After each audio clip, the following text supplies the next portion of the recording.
Peter. And we're going. Great. Let's talk about our units. Do you want a big unit that will last, go hard, and overwhelm everybody who sees it? Do you want a unit that's renowned across the known world?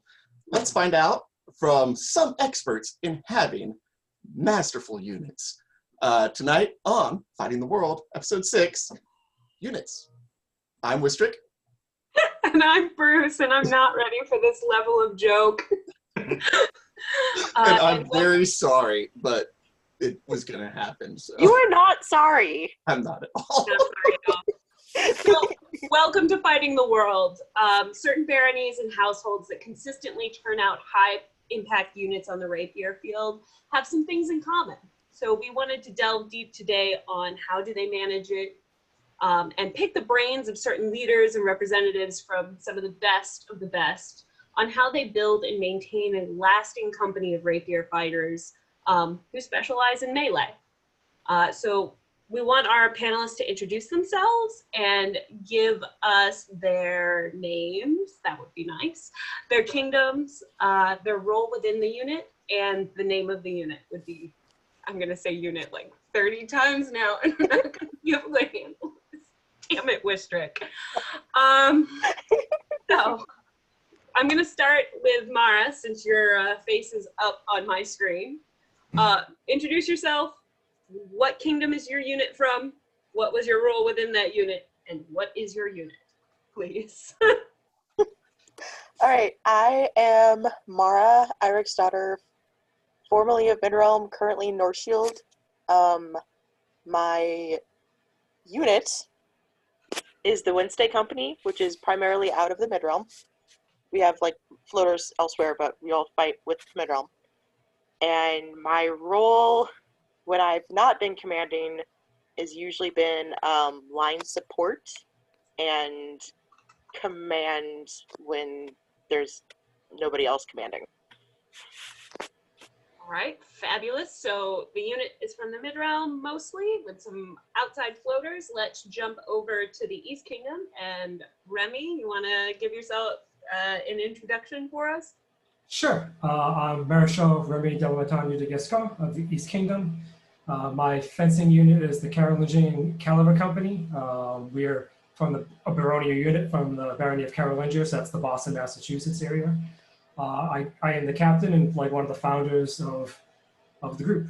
I actually haven't done a lot of commanding for them at Penzic because I just been on like the Kingdom command staff so long that like last year I actually got a chance to like just roll around with the unit, and it was great. It was actually nice to kind of just run around with my unit for a few minutes and stuff. So. All right, and now that we're done talking about running around with your unit out, let's jump over to Malie and Seamus. I'm Malie Rennick of Lion's Gate. We're members of the Kingdom of Ontir. This is my husband, Seamus McKinneach. We are part of the ship Drakkar. We also are part of the Barony of Lion's Gate, which is kind of one and the same thing in a lot of ways on the rapier field. Yeah, I'd say, you know, we're probably mostly functional as a Baronia unit, although with the family expanding, I think we're looking for a war to come to us that we can bring everybody to. But I'd say mostly baronial for now. Okay, fabulous. I'm gonna now jump over to, last but not least, Laetres. Hi, so I'm Laetres McBride. I'm out here in Caid, and my unit, I won't tell you what I call my unit, but our fighting unit is the Portos. It's basically House Porto and a couple of other smaller households that we put together. We're the better known offspring of House Porto, which is in Onstiora. Basically, Contessa Batista and I and Don Esteban moved out here and kind of started the West Coast edition of it. And my role in it is just whatever's needed at the time. Usually we put in command of the unit, the youngest member, just so they get the experience because we're all old farts. And that's pretty much it. It sounds super terrifying for that youngest person, but nothing like a trial by fire. Okay, so it sounds like we have kind of a range here from baronial to straight up household and everything in between. So I'm gonna give you guys the icebreaker real quick. It's gonna be a lightning round, so if you can keep it to like a sentence or maybe a paragraph, because we all like to talk here, that'd be awesome. But the question I'm gonna ask you guys is, what does melee look like in your kingdom? Preferably the kingdom that your unit is from. Oh my God. I'll make it through tonight, I promise. All right, and I'm going to start with Malie and Seamus. Okay. Well, it's funny. Of course, we're in we're in Ontir. If you go south, I think maybe you get a little bit more of the larger war. They've got Ontir West War that us being the north, we haven't actually made it down to yet as a target. But no, this year was also supposed to be a big anniversary of Quad War, which is heading east from Canada. Obviously, that didn't happen either. Locally, though, I think we're a lot more baronial versus baronial. We had the principality to our east become a kingdom, and that the event unfortunately went away. So at this point in our, let's say, the north half of the kingdom, we're mostly just baronial. Okay, that's perfectly legitimate. We see a lot of the new ideas from melee coming from the areas where it is smaller wars, because it's easier to get the logistics moving. So I can't wait to pick your brains a little bit more about how the unit formed and what its current function on the melee field is. So can't wait to get back to you. Next up, I'm going to ask Mara, what is melee like in your kingdom? Melee is Penzik. I feel like that's the answer. So it's finding where you fit or where your unit fits within a huge, large vision that you may never actually get to see the whole picture of. That's absolutely fair. So when you first said it's Penzik, and I'm sure Remy will touch on this, what does that mean? Is melee only in preparation for Penzik?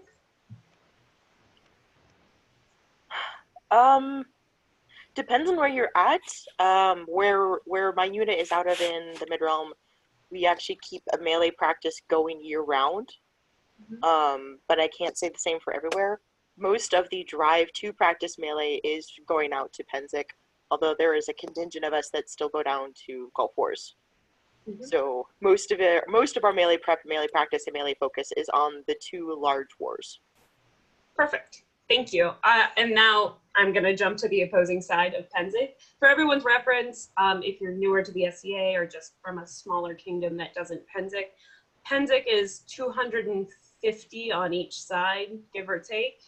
Usually a little closer to about 175, 150 rapier fighters and a war. And it's a lot of logistical horror. Oh, I mean, logistical problems and solving. Remy, from the east, what does melee look like in your kingdom? Yeah, so the east is like really a mix of baronial units and then like household units. Like our southern region of our kingdom is a lot more household, so different people from different areas all kind of fighting together. In terms of like our like melee culture and stuff, a lot of it is in some ways in prep of Penzik, even if it's not directly. Like we'll do a lot of regional practices, but we'll do classes, and some of that will include melee practice, and we'll do like big melees on sides and work on scenarios. Even if it's not like this is the Penzik scenario we're working on, it's still kind of prepping for things we might run into there and stuff. So there's that, and we also do a lot of melees at events. We kind of have like little tryouts for our champs team, both for our singles and our melee team.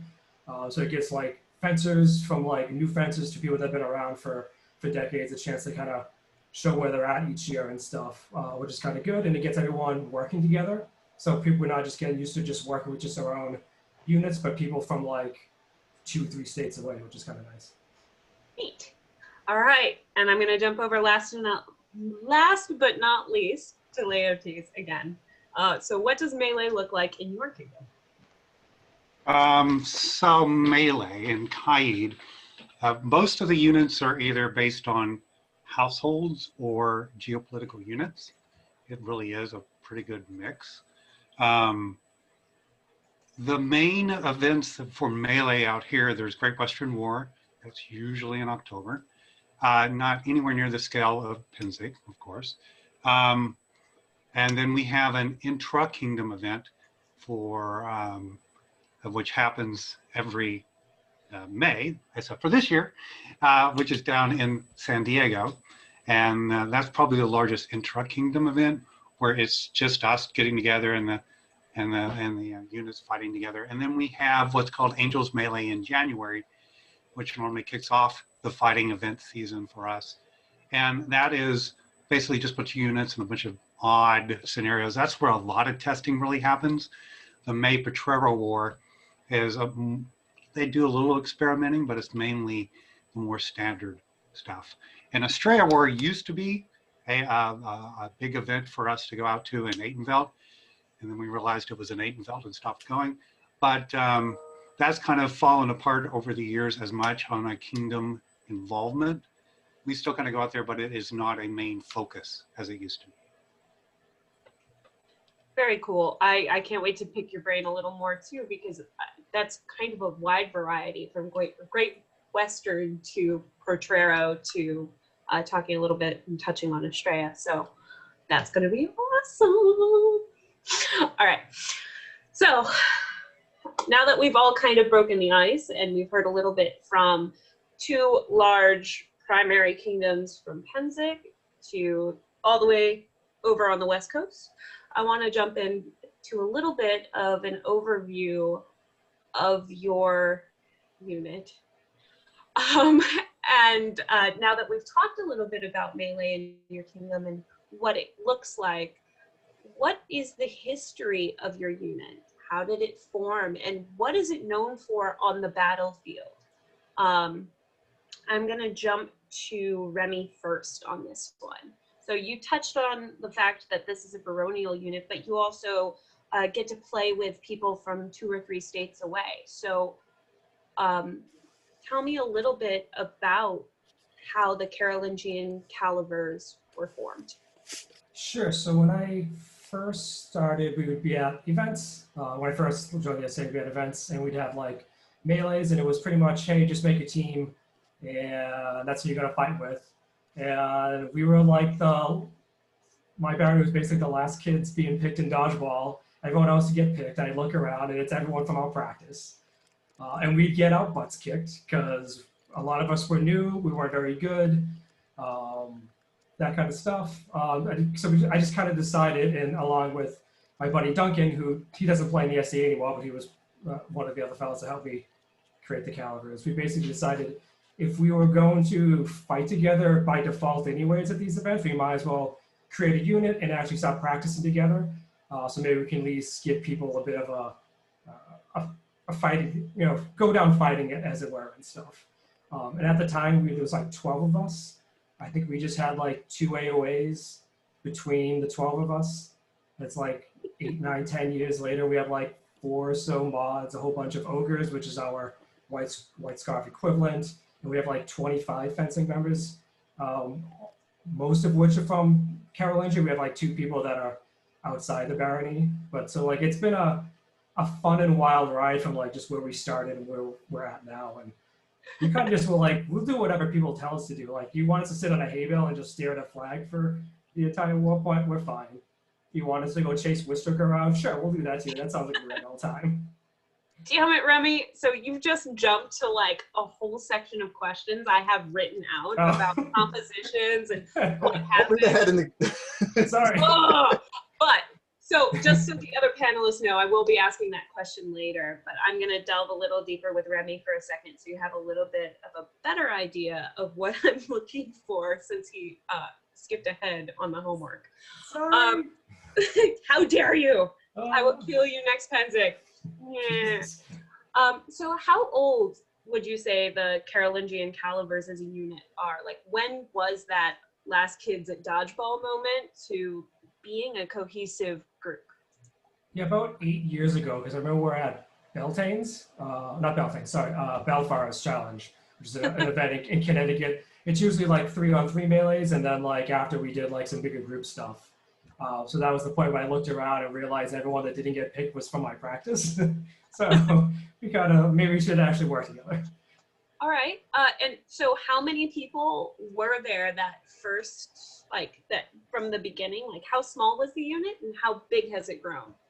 Yeah, we just had 12 fencers at the time. All of us were in the barony. So yeah, we had 12 people, and then like over the years with some good recruitment, just like for our regular practice, because we just basically recruit from our practice since we're a baronial unit and stuff. We've grown a lot over the years and stuff. So now we're up to like 25 fencers or so, give or take, different varying levels of activity level and stuff. But I say about 20 of us are probably active regularly, and then another 5 come and go in waves. Fabulous. All right, so now I'm going to jump to some of the other panelists and touch on those things a little more. Thank you, Remy. Yeah. I'll be back. All right, so jumping over to Malie and Seamus of Ship Drakkar. You heard what I asked Remy, so I'm going to ask it from you as well. We've talked a little bit about what melee looks like in your kingdom.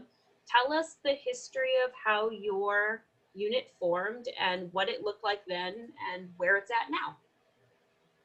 Well, it was a sunny day in the summer. No, I guess for us, we were going to Clinton War and you know, saw what was happening up the field, and you know, it was a pretty considerably big war for the area, and said that's the sort of thing we want to do when we watch. And when we came back to Lionsgate and sought out the practice, it turned out that a couple of jokers there were the ones we'd been watching out there. And so what really just happened is getting involved with the baronial practice got us working with these same people. That would be Master Warwick, who's then not even a white scarf. So we're going back 12 years now, 13 years. 13 years so in September. For us, it was really just getting involved with the practice first and foremost. And then I don't want to jump too far ahead here either, but a focus, because these were people that had been going to the war, and this was pretty much one of the premier events for our area, that was a focus. And, you know, even going forward through that, we just continually would run springtime melee practice because it was time to get ready for war season. So for us, that was the start of it. The family's grown, you know, white stars have become mods and more people join the family. And of course, we've always had an embarrassment of riches for really great teachers at our practice. You know, Warwick is hardly the only white scarf mod that was there. So we've had, you know, I think Guido is here, Master Guido. We've had a bunch of other ones too. And so it's just become the sort of thing where lots of great teachers. And then when it came down to war practice, it was like, okay, come on guys, we're gonna run this. So that was really just. So to touch on that, you said that Warwick wasn't even a white scarf. Was there anybody of like renown at the practice, or was it kind of that same phenomenon of a bunch of scrubs getting together? Yeah, it wasn't all that way. I mean, there were other white scarves there. I mean, Guido's been there for as long as we've been coming, and we had some of them have moved on and retired or passed on, et cetera, but we've always been lucky to have a pretty strong leadership there. They weren't all interested in melee. Everybody's got their favorites, but Warwick was undoubtedly, and Callan, his brother Callan with them, were undoubtedly very hungry for war. So that was definitely, they were the drivers, I think, as I recall, for getting that sort of, you know, the war versus the tournament stuff. It's like, okay, this is our time now. All right. So one last follow-up question for you. How small was the unit at that time, and how large is it now? Or has it stayed kind of the same? It's a funny question because I think war has changed in our kingdom, or at least in our part of the kingdom. I would say some of the best wars have been behind us locally, and we're having to travel more to find the big ones.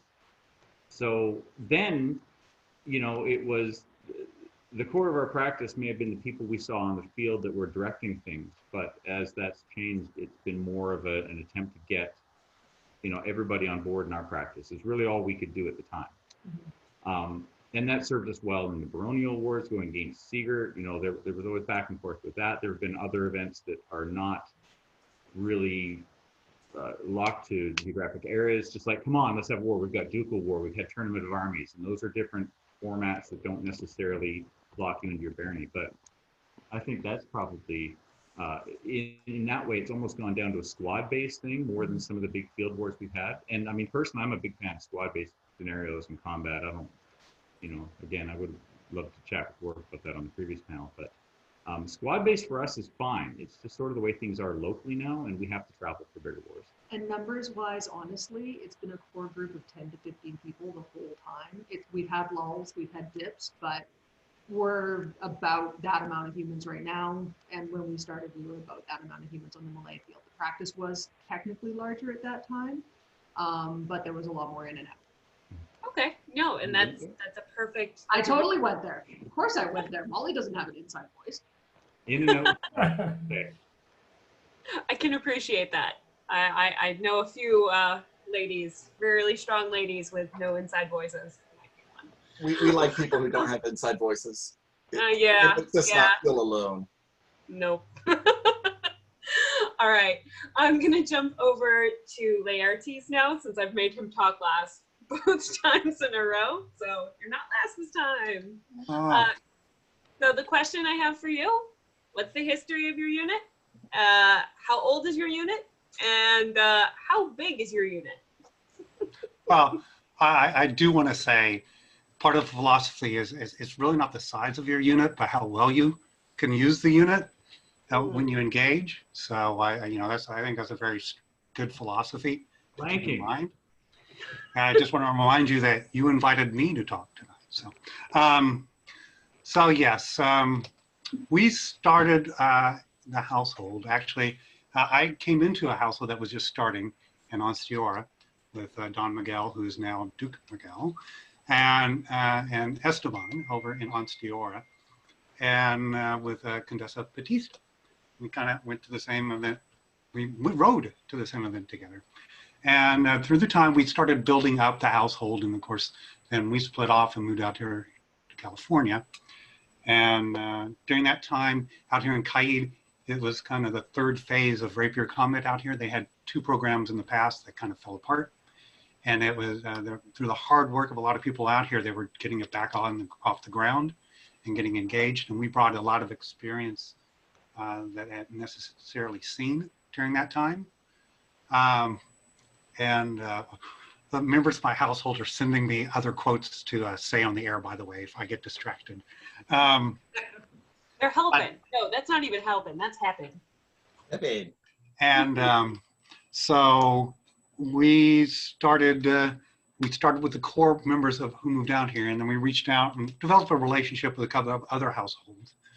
And we took these 3 disparate households and made one big fighting unit. At that time, I moved into the kingdom as a white scarf, and everyone else was either was AOA or not recognized. And through that time now, there's about, if you get all of us together, there's about 10 of us here on the West Coast. And there's a countess. Everyone has at least a grant level award, if not a member of the Order of Defense. And we're all old farts more than anything else. It kind of has come, I forget what's the last part of the question. I got kind of distracted. How many of you are there? And how many there were you? We started with 3. One kind of retired from the SCA, and we're about up to 10. We filled probably around 8. But you have to remember that as a community here in Caid, we filled normally about 40 to 60 fighters when everyone comes out and does melee. So we're not a huge community anyway. So, and we've been together such a long time that we don't practice that much together. Wait, no, wait. But I'm not going to talk about that yet because I want to just tease. No, you are. That's just a tease, right? So I'm just teasing the unit right now. So everyone wants to talk about their unit. All right, I'm going to stop you there. Every unit will get a full examination. I will come back to you. All right, I'm going to jump over to Mara for this last bit and ask her about how her unit began and the size of her unit. So Mara, will you tell me a little bit about Bledco? So I actually wasn't around for when Wednesday Company started, so I use this opportunity as the last person to talk to PM, someone who is a founding member who happens to be watching right now. So Wednesday Company started in 2007, roughly, with about 6 people, and they seem like, if the stories are true, they basically had a love of melee. Also had a feature where they had someone who had military experience help teach them melee, and they rolled out to the first couple events and just steamrolled people looking like a bunch of scrubs with really pretty half clothes. So we started out with about 6 people. I joined in 2013-ish. We usually have anywhere between 6 to 7 regularly active combatants. People fade in and fade out. There's probably closer to 15-ish, 16, 17, something like that, people in the group. It is a total, but not all of them fight. Some Penzics, we only field like 3 or 4. So we're a little unique in that we are in a large melee-focused kingdom, but we are one of the smaller units out there. But to quote, I think it was Laetres making jokes about it's not the size of the unit that counts. So that's Wedco. Perfect. All right, so this is going to be the lightning round, and I'm going to jump off of something that Mara just said, which is really pretty half cloaks. So 1 sentence answers, please. And I'm going to jump from person to person. How do people know it's your unit on the field? What is your unit's identifying mark? If you have one, you can say we don't have one. That is absolutely fine. And I'm going to start with Mara, since she outed Wedco with their pretty half cloaks. So we have a black and gold checkered half cloak with a red backing, and we all wear that. Perfect. I'm going to jump to Laertes. Yeah, well, I have a handy visual aid. We have black and gold tabards with our household device on it, and this was just so you know, this is on sale at Estrella based on a picture they took of me and the Princess of the Outlands at the time. So, if you'd like an autographed T-shirt, please let me know in the chat. Like $20, cheap. Like and subscribe. All right, and I'm going to jump over to Malie and Seamus. What are your units' identifying marks? Have you seen me? I mean, Really you are like- fabulous. And we're like the only ones out there. Also that. And we all have Oryx collar. No, but seriously though, we don't have any outfit identifying marks. We're just pretty much Baronia practice. That's absolutely fine. Some of us are very vain, but you guys look fabulous, so I can't say anything. All right, jumping over to Remy. We have blue cassocks with gold lining, and then our Baronia unit badge on the chest. Yep. I've seen that. I didn't like seeing that running at me. All right. Okay, so I think the next kind of question we want to ask is something that Remy has already touched on, so you get to go first and just be brief since you've already kind of touched on it. Who and now what is in your unit? What did your unit look like when it first started? What's the composition now when it comes to heavy hitters or AOA level or last kids picked at a dodgeball match? And who's the most, I'll use that as my lightning round, never mind. So what does your unit look like when it started? What does it look like now? Go. Sure. So when we started, we just had like 12 or so fencers. We had just 2 AOAs. The rest of us were relatively new. So we didn't have any awards at all, let alone any kind of fencing awards.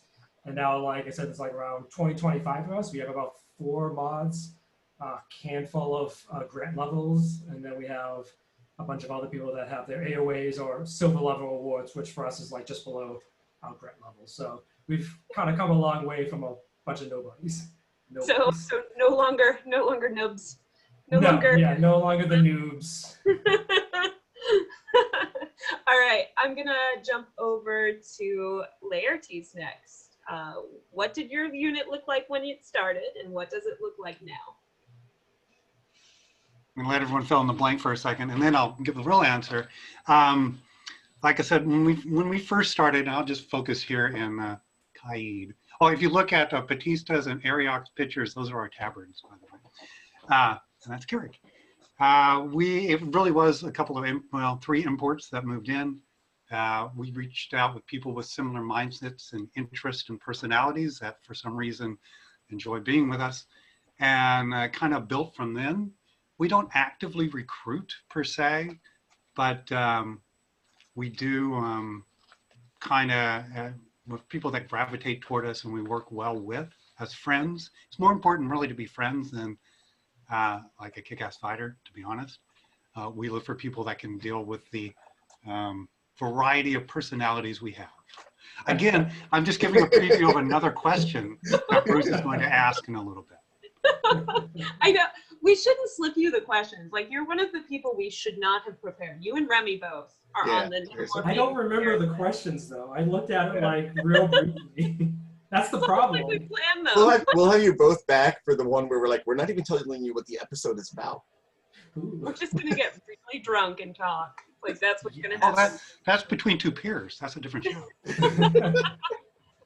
All right. I'm jumping over to Malie and Seamus now. What was the composition of your unit? Oh my God, I can't do it. What was the composition of your unit back in the day, and what does it look like now? You already kind of touched on it with before Warwick was even a White Scarf, but I can't wait to hear your answer. We were a bunch of proto-pirates, honestly. You're going too far back now. Really far back. It was, I mean, our practice did have a couple of White Scarves at the time who have since stopped playing and are doing other things. We primarily had a bunch of newer fighters. We were comprised of what we used to call the Amazon shield wall. It was myself and 4 other ladies in a shield wall, and we ruined people. But we were all just kind of running around in there for the drinking and the wenching and the no shit there I was stories. Now we're still doing that, but we got a lot more MODs involved with us. Warwick himself. We have another kind of tangential family member / member of the barony who is one of the better master of defenses I've ever encountered. Plus, most of the rest of us have grant level awards, AOAs, and not just grant level awards in fighting. We've got, folks who do arts and sciences. We've got folks who do service. We really do comprise a wide range of humans in the SCA, and it's really, really excellent. And the friend aspect is the critical part. You started it. Blame Laetres, blame Remy, blame all of them. It's all their fault. All right, I'm jumping over to Mara now. And I know that you came in kind of the middle of the founding of the unit. Well, I'm PMing Vindus for answers, don't worry. But what did the unit look like initially, other than looking kind of scrubby with super duper fancy half cloaks, versus what does it look like now? So making sure I don't answer something incorrectly. Are you wanting award composition or type of fighter composition? No, I'm looking for award. We're going to touch on roles on the field. Okay, cool. Wanted to clarify because I registered that in 2 different ways. So award-wise, out of the 6 people that started, they had maybe 2 AOAs. Like, no, really, these were like utter nobodies that rolled out and started murdering people. And now, if you're counting everyone, even including emeritus members, there's 4 MODs, 2 Pelicans.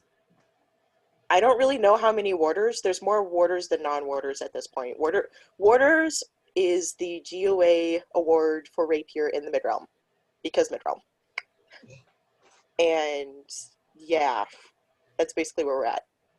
So basically, from what I'm hearing from just about every panelist, is it went from scrubby as hell, except for Laertes, but he's special, went scrubby as hell to super legitimate.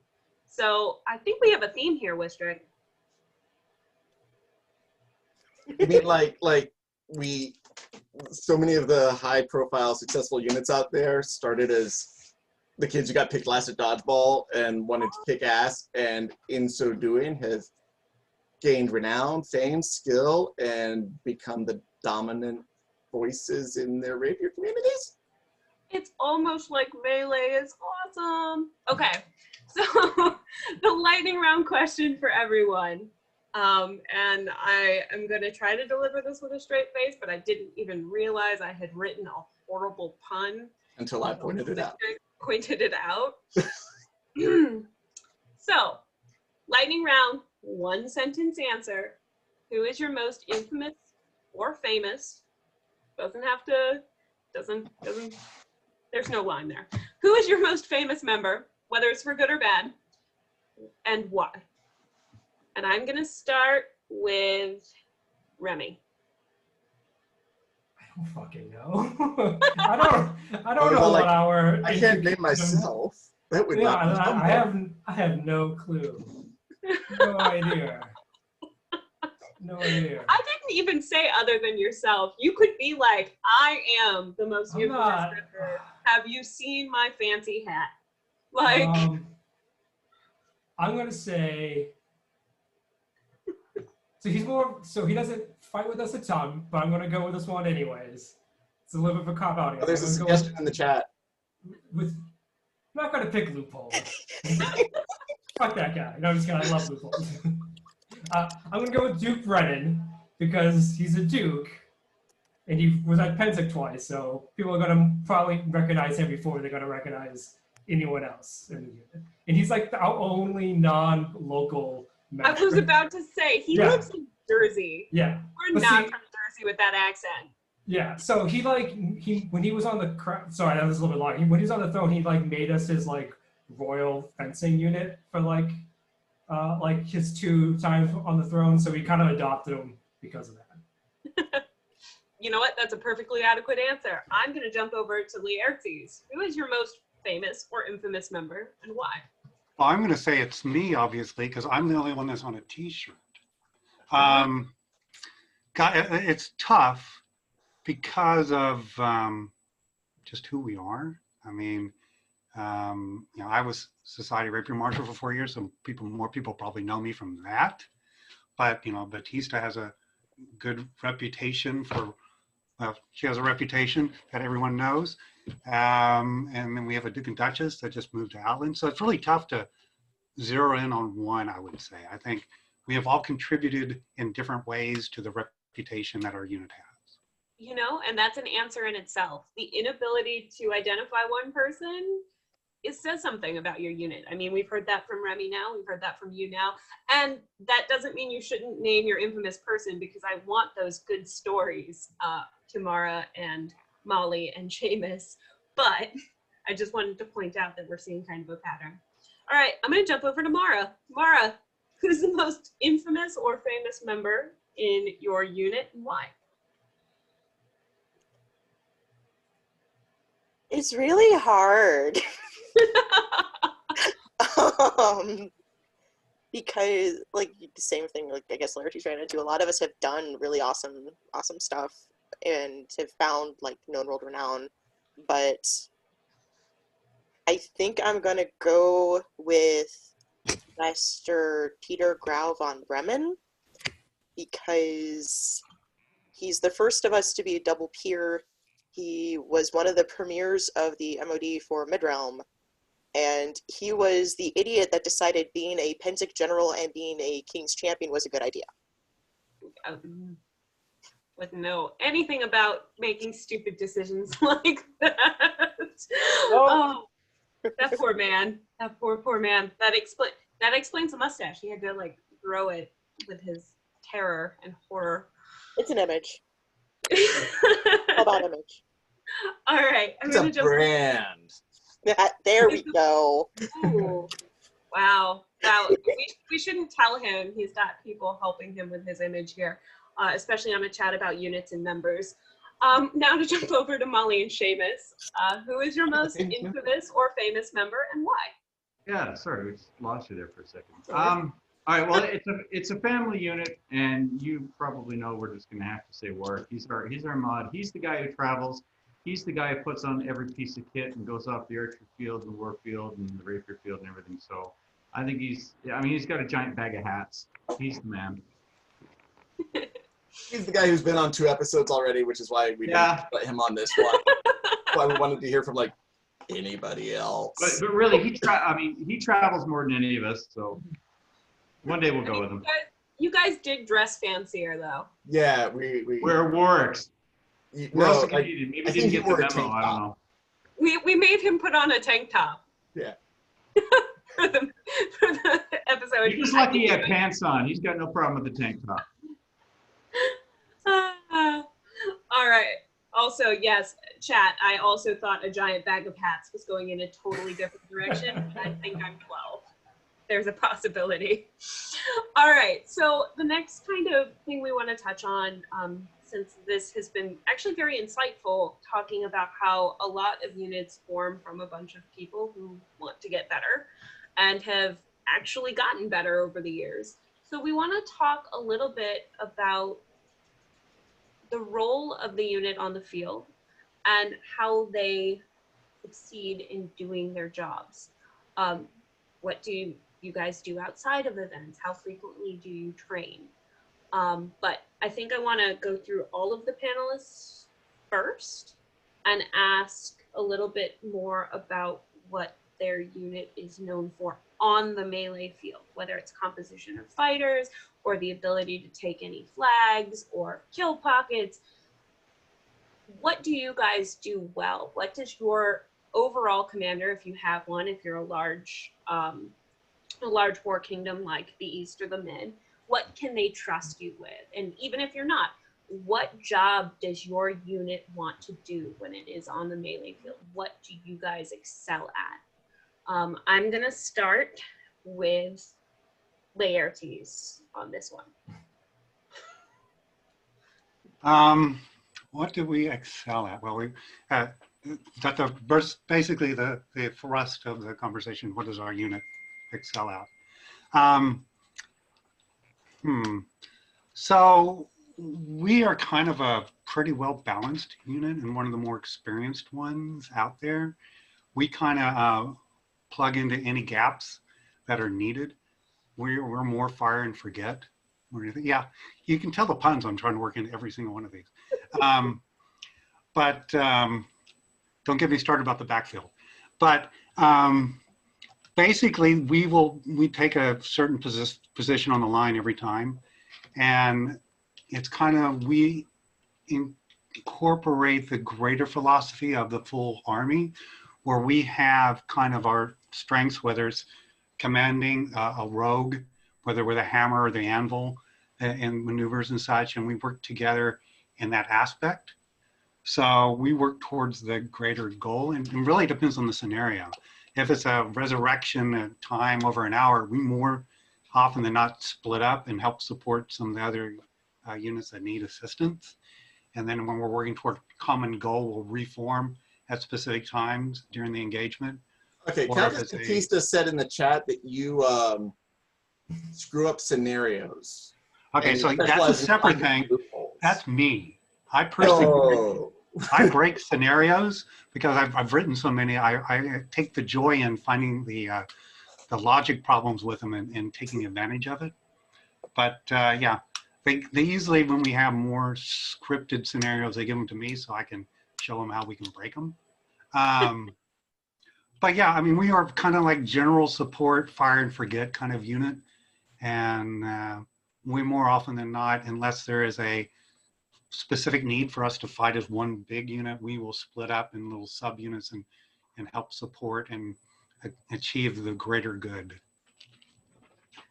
How long did it take your unit to be fire and forget? Gosh, you know, when we moved in and first started, the three of us had been fighting together already for 5 years. So when we started pulling in the different households, they had already been working together a bit, because Fallen Oaks, which we brought in like 3 or 4 different people, they were Oxnard, Ventura area, and they'd been fighting together for a few years. And Slug's household had been together. So they all knew each other. It was just a matter of the repetition of getting together and plugging together. And one of the things, okay, so I'll talk about it. So I was the first rapier commander out here in Caid. And I got together with the leaders in the community and came up with a bunch of different philosophy and a schedule for training and getting us ready to when we returned to Australia when it became the 4 principal kingdoms set up. So we worked together several different regional practices to build the concepts and principles that the army was built on. So we, since I was the general at the time, my household went to most of them. So we had a good opportunity to work together at each one whilst we were building and training the individual units that have evolved and grown over the years in the kingdom. So that's kind of where we kind of cut our teeth together as individual households as one big unit. Understood. And hearing the perspective from someone who knows that we have worked together for this many years and this is why we can do this is very helpful, which is kind of why I wanted your gauge on when you became Fire and Forget, which for the chat, for anyone just tuning in who hasn't had a lot of experience with Melee, Fire and Forget is that group of people or that person you know will complete a job. You can point in a direction, say, I've got a gap I need you to punch, or I need you to mind that over there, and they'll do it without you having to command them or really babysit is a very bad term for it, but babysit. You know they'll get that job done. So I'm going to jump over to Malie and Seamus next and ask the same question. What is your unit's role on the field, and what do you excel at, and how long did it take you guys to get there? Well, I can almost pick up exactly from what you were just saying. I mean, again, when we started out, there were bigger wars. There were other squads on the field. We had people out there in matching uniforms, and we're like, what are we doing out here? But as we went, I think probably the two things we've really come out as being for us is we are loud. We make sure that when we get out there, everything is heard. We found communication is such a big part of being on the war and successful, you know, having success out there. But I also find that a lot of times if it's us showing up at a war locally, it's up to us to take in the stragglers because there are no other second, third, fourth squads around there. It's like Robin said, you know, we'll end up with mods that aren't part of our family, but we're all together in this war. So come on over here and here's what we're doing. So it's kind of more like a unifying center to whatever our forces may be at this particular event or in this particular scenario. I think that's really key is you got to be able to grab the people that don't necessarily have any intention other than just get out there on the field with the sword and say, come on over here, this is what we're doing. So, and that's part of why we're here, I think, too, is because it's not work that gets out there and takes control of it. He's always made sure each and every one of us can get out there. And we've even practiced that at drills. It's like, okay, you're the leader today. So you're in total command. Nobody's doing anything unless you make sure you tell them that what's happening, you know. And it's a great exercise to make sure that you are loud, that you are heard. We all know how crazy it gets out there when you got helmets on and stuff's clanging. So I think those are probably the big things. If we can't be heard out in that field, then we're all just running around like cats with swords, right? Yep. So you guys are basically the party amoeba of the field, is what I'm hearing. That is an excellent way of looking at it. So we actually have a question from the chat for you guys in particular. How much of a factor, if at all, are things like uniforms and flags? And I think this is actually kind of a good question for you since you're the one unit who doesn't have like a household tabard or whatever. How much of a factor is that for you? Or is there, you just mentioned you were loud, are there other ways to work around that? I think that it's less of a factor, partially because the barony just doesn't have anything like that. And as the family, we don't need anything like that. But we, the communication and the vocal factor of it is the critical part. You know, you're going to know when I'm on the field and you're going to know what I'm saying because I make sure of it. Yeah, I think our community pretty much knows everybody out there too. I can't see this being anything like showing up at a Gulf Wars where you really don't know. You know who's on the other team with us because, you know, the community is somewhat smaller. So, I mean, I love the pageantry. You should all come to Gulf Wars. We would love to. It's part of the plans eventually. Soon, yeah. But I mean, the TOA event had entire parts of that done with pageantry coming out with your war band. So it's not that that's unheard of out here. It's just that an identity like that for our household and for the Lionsgate practice doesn't really happen quite that way. It's less sartorial and more reputation. Understood. Excellent. And I think that was really the perfect question for you guys, because I know Wedco and I know the Calivers personally, and they're kind of loud on the field with their clothes as well. I mean, don't get me wrong. If somebody goes to work and says, "Hey, I got the stuff to get your guys decked out in black leather and black silk," and he'd be on there like that. Like we'd be dressed before we knew what was going on. All right, I'm On the gonna. other hand, like I say, I grew up in the SCA in Atlantia, and you can't get Atlantia to wear a uniform because clothes. You guys all wear the same uniform anyway. Slap a spike on it, and it's blue. Hey, reduce the armor. Yes, those guys do. I'm not in Atlantia anymore. I'm contractually obligated to say that.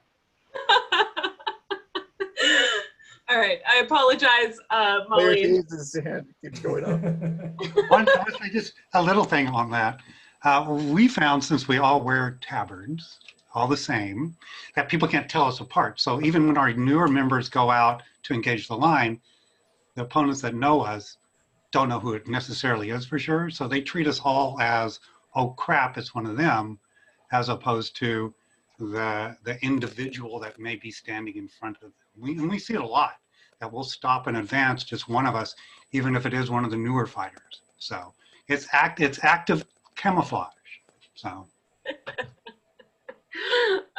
Yeah, I actually have to agree with Wistric in the chat, the marshalling issue with the tabards. Like, having never marshaled an event that your unit was at, I can't say, but with other units, it becomes an issue where, you know, who hit you hard? Well, they were wearing blank. The other ones that are all they were dressed wearing a mid-realm tabard. Sorry, more, but yeah, it has like the benefits, but also marshals kind of get cranky about that. Was the rapier fighter in black with the tabard? Okay, that narrows it down like half. Hey, he had a drape. He had a drape and 2 swords. All right. Sorry, I'm gonna jump on to Mara next, and I'm gonna ask you the same thing I've asked everyone else. Now that you've had plenty of time to think on it, and ask Vindus in the chat. What is the unit's current role on the rapier field, and how did you get there? How long did it take? I think current role, since I just stepped down as a general, so like, and doing the command thing and whatever, the current role that I would stick Wednesday Company into is problem solvers. Because we function at a level where if you point us at a direction, we will identify what is going on and deal with it accordingly. Like, you don't need to you just point us in a direction, we'll probably figure it out. They started out, like all 6 of them, they were actually a pretty even mix of people that both like to do the skirmish / fire and forget thing, as well as the the people that stay back or stayed in the line and commanded from the rear or yelled from the rear, whichever. And we've kind of maintained that. However, what we also have is that even though about half of us prefer the skirmishing and fire and forget, when asked or when they know that it's needed, you can still pull them back into a static fight and they will be reliable there as opposed to see something shiny and go kill it. Yeah, Growl in the chat, you only had to tie a rope to one of us, and it wasn't just one rope, it was also a couple of us scruffing you all. That's okay. Neither here nor there. There's actually a story behind that comment. There was a Oh, sorry, go. There was a founding member who was convinced that he didn't run off and just kill anything. So another founding member who had about half of his size on him, it's like, oh yeah, let's prove it. Tied a rope to their belts during a melee practice and got to watch Warder Miguel go boing, boing, boing, boing while he was trying to do the fire and forget thing that he didn't ever do. Nope. Never would have done that.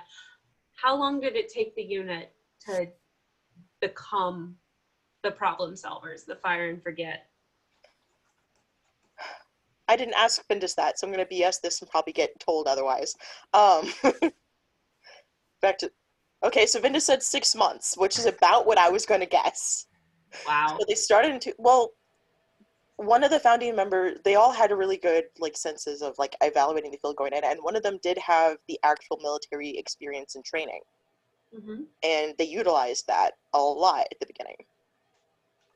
Okay, understood. And that actually, that harkens back to a discussion I've had earlier this week about how our real life experiences sometimes come into play in the SCA and you can't really forget them. And we will touch on that with my next round of questions, I promise. That is, but for everyone in the panel right now, that is an incredibly fast time period, especially as we talk a little bit more about developing training, developing standardization, developing esprit de corps or friendships to allow you to know how to interact. We've heard ranges from now 6 months to 8 years. So I'm gonna move over to Remy and I'm gonna ask him the same question, and I'll be back to you, Mara. Be ready for a grilling.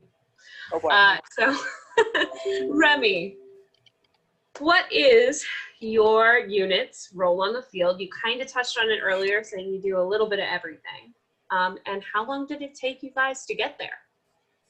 Yeah, so like I was saying, I kind of see us as like a jack of all trades unit, because we're a Baroni unit. We have all different kinds of fighters coming in, so we can't just be like, all right, we're only going to take the fast mobile people, so we can just be like fast skirmishers or flankers all the time. We're not going to just take people that want to just line fight or whatever. We have a mix of people that have a lot of different skills and qualities, so we try to utilize that as best we can. So we end up being really kind of a jack of all trades. We really kind of pride ourselves on being willing to take the non-glorious objectives and stuff, like take the bus to the face. Like it's going to be a meat grinder for this next hour and a half of melee. You're probably never going to get to the flag that the objection is, but you're going to draw off a lot more of the other opposing side's army so we can get the flags further down the field and stuff. So even if we might never get kind of like the glory of getting the flag, we know that we're helping the people like 15, 20, 30 yards down the field do what they need to do by drawing more bodies and stuff. So we really like doing stuff like that. We practice a lot on how to try to bust through kill pockets, because that's a meat grinder that's, some people might find it fun. It's a bit of a meat grinder, but it's a necessary evil with a lot of scenarios and stuff. But we also get used a lot on the flanks for like field battles and stuff.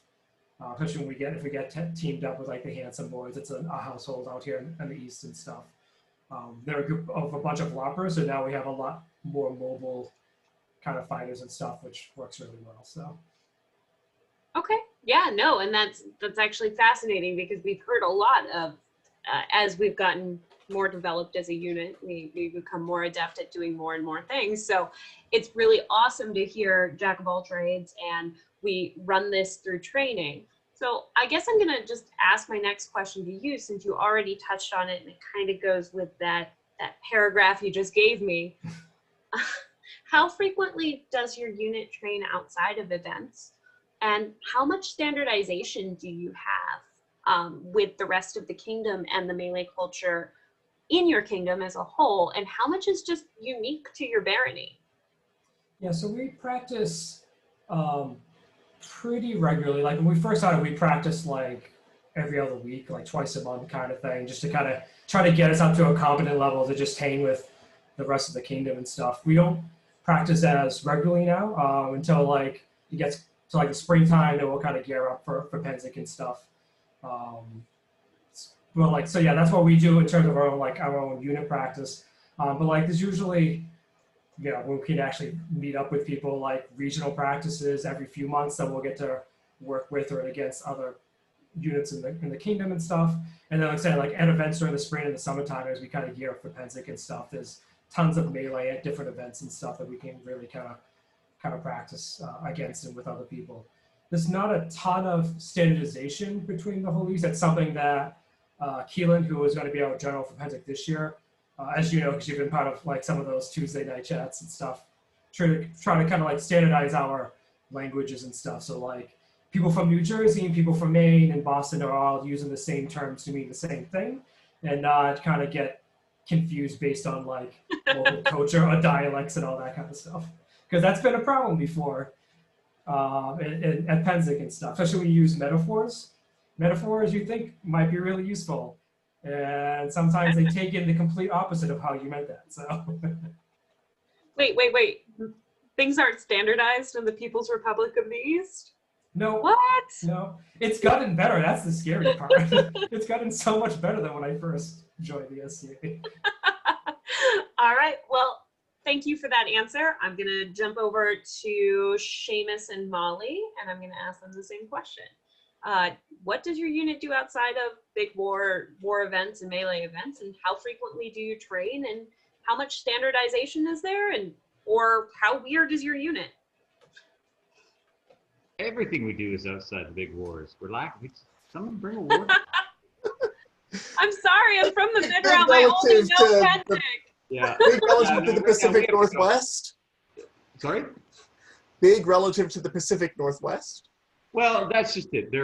We have to travel for those wars. So I think what we're at is transitionally, when those wars were here and there was a big turnout, then it was all the practice. We had a great opportunity there to just fire up the war machine every spring. I know I mentioned that before, but that was ideal. We had a number of family members that it was off and on, but mostly on for a while there. We were running the practices as branch marshals and stuff. So it was just what we did. It's like, come on, folks, it's war season. Let's get going.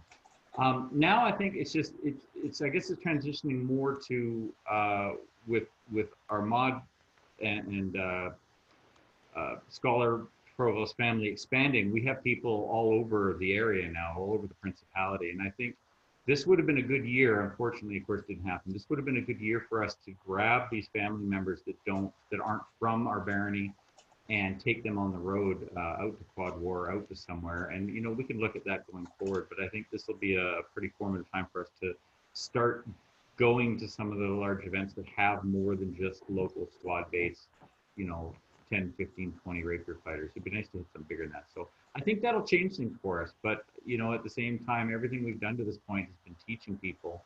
I don't anticipate a big issue. We got good people in the family, and anybody else that would get in the motorhome with us and come on out, you know, I think we would find the time. We would definitely find the time outside those events to practice, because it's proven that, you know, if you put the time in and work on tactics before you hit the field, then you have success. It's a lot less permit arms then.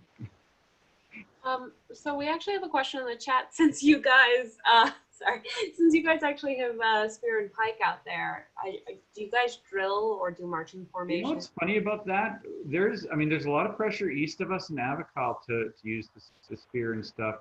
We haven't been using it yet locally, and I mean, like I say, we're mostly the Greater Lionsgate area. I think between that and the size of our events lending to a good squad-based thing, it's been all sword and just offensive, defensive secondaries. We use RBGs, but even the RBGs, I mean, I don't want to mention the Warwick Convention, but we call it the Warwick Convention because we limit shot just to keep it kind of sword-based. That's sort of the culture around here. We're happy to have guns and RBGs out there, but we don't. It's, you know, I think the White Scars and now the mods got tired of getting shot all the time, so. Which is why he just chimed in with his 8 spears. Yeah, I just saw that. Who did? Warwick apparently has 8 spears. They're around, just culturally the practice hasn't been that eager to pick them up yet. We'll see how that changes. All right. Fair and prerogative is what he's Yeah. doing. I see what he's saying. Yeah, no, he said this last time too, and I cringed a little, just the imagining of Penzic with spears. Just makes me go, Yeah, it's a lot different if we were to go down to Gulf Wars or something. Hey, we played with him at Gulf Wars a few years ago now. Yeah, That was so much fun. 2 years ago at our last war with Avical, they brought a bunch out and we got to try them as well. And I didn't have anything to say against them. They were definitely great, and it'd be interesting to see a melee out there, but it's just, with what happens locally right now, it'd be kind of weird. Mm-hmm. No, that's completely fair. Thank you guys very much. I'm going to jump over. So, oh, sorry. So, speaking of spears and Gulf Wars, and No. Hawk is in the audience, and so she can tell me I'm wrong if I'm wrong, but Some, Cat is already, she is already screaming, no, no, no, no, no. But I think in the past, last year, she brought spears into the Bad Ideas battle. And in the future, we may at least have spears in the Bad Idea battle. Not in War Points, but Bad Ideas. Because Wow. Wow, she changed her mind fast. Because All right. I know the rules I know the limits she has placed on me. Good job, Hawk, for putting rules and limits on him. As he slowly tips forward in his chair with the unicorn horn. Limits are important. Especially Thank you, with Hawk. me. All right, so I am going to jump over to Laetres next, and I want to ask the same question. How does your unit, or what does your unit do outside of events for training? How frequently do you train? You already kind of touched on this, so you can keep it as brief as you'd like. And how much standardization do you have with the melee community as a whole, and or how much is unique to your unit? I would say my unit's very unique, but that's more than one question. I mean, anyway. Gosh. So our unit, I mean, we get together basically at the events where there's melee going on. Like I said, there's really three main ones in Kingdom. The one in January, we kind of more split up into our households instead of being one big cohesive unit, and we bring in unaffiliated fighters that don't necessarily have someone to sign up with, just so they can get a different experience. But if there are new members of our unit ourselves, we try to pair them up with some of the more experienced ones during that time. But again, since we're kind of built up from three different households, the households will get together at their local practices and kind of work together, and then we'll just kind of plug into each other on the fly at larger events. Mm-hmm. And again, we try to do a balanced approach and play to the strengths of the individuals and how it works together cohesively as the whole, to be flexible and not rigid, because our unit, it's not that rigid. And for overall in the Kingdom, the philosophy has been, and it's changed a bit over the years, but again, to be more flexible and respond to the scenario and the situation that is presented at that time, as opposed to some kingdoms I know that they are very rigid and task specific for the units. And just from my experience, that is limiting. And as every scenario can go sideways, once you call lay on, being flexible and adaptable to the ongoing situation on the field seems to be a strength rather than a weakness of having a highly focused and specifically trained unit. Okay. And I have a follow-up for you, because you said something very interesting earlier, which was that you make your newest member command. Mm-hmm. How do you prepare them for that? Oh, we don't. You asshole. Into the frying pan. I mean, that's how I got started in command, Bruce. I know, and you remember that feeling of abject terror just a little bit before going, okay, I make noise, I yell. Here's the deal. I mean, with about the 8 active members, 4 of us have been the Kingdom Commander at some point. Not together, because that'd be weird. But yeah, so we have that experience, that perspective of not only your individual fight, your units fight, the armies fight, and adapting to the scenario. So the ability for the younger members to get that experience from building from the ground up and being able to give us guidance, you know, and we may give them suggestions based on the scenario, but really we want to empower them to gain that confidence, to read the field, give direction, and be able to rely on the people that they're giving assignments to do their job. So really that's what it's about. We don't expect them to go out there and kick ass, but we expect them to be able to read the field, adapt to the situation, and use the best tool in the job. Yes, I use tool talking about the unit. So that's really why we do it. It's like learning to swim. You throw them in the water and good luck. So. Right. They might sink, they might not, and they have an entire unit full of members to back them up. No, all right.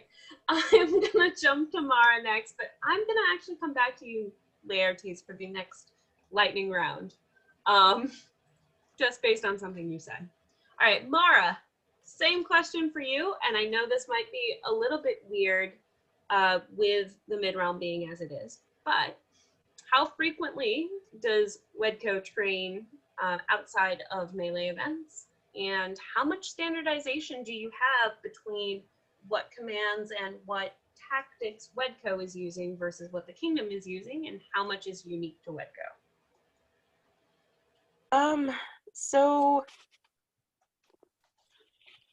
lots of background information with this one. So the Mid-Realm has 5 regions, and Wednesday Company, the majority of the members are in the region of Constellation, which is the state of Indiana. And throughout the year, unless there's a reason not to, most of the groups in Constellation have what's called a monthly throwdown, where it's actually a melee practice where like 3 or 4 groups will all converge on one central group, and they do pickups and such and single fights for the first half of practice, and the second half of practice is melee for rapier. So between that and the fact that almost all of Wedco just really loves melee, I don't think we really stop practicing throughout the entire year. We at least get 1 melee practice in a month, if not more. Usually more if we're already outside. So yeah, I don't think we really stop practicing melee, because we all just kind of love it because we're all a little crazy. As for standardized, there are some commands or some communications that are unique, but it's usually not something you would say to a group. It's something you would say to somebody next to you, like, I'm going to your whatever, or I'm letting the person know that you're about to do something stupid, something like that. But we've had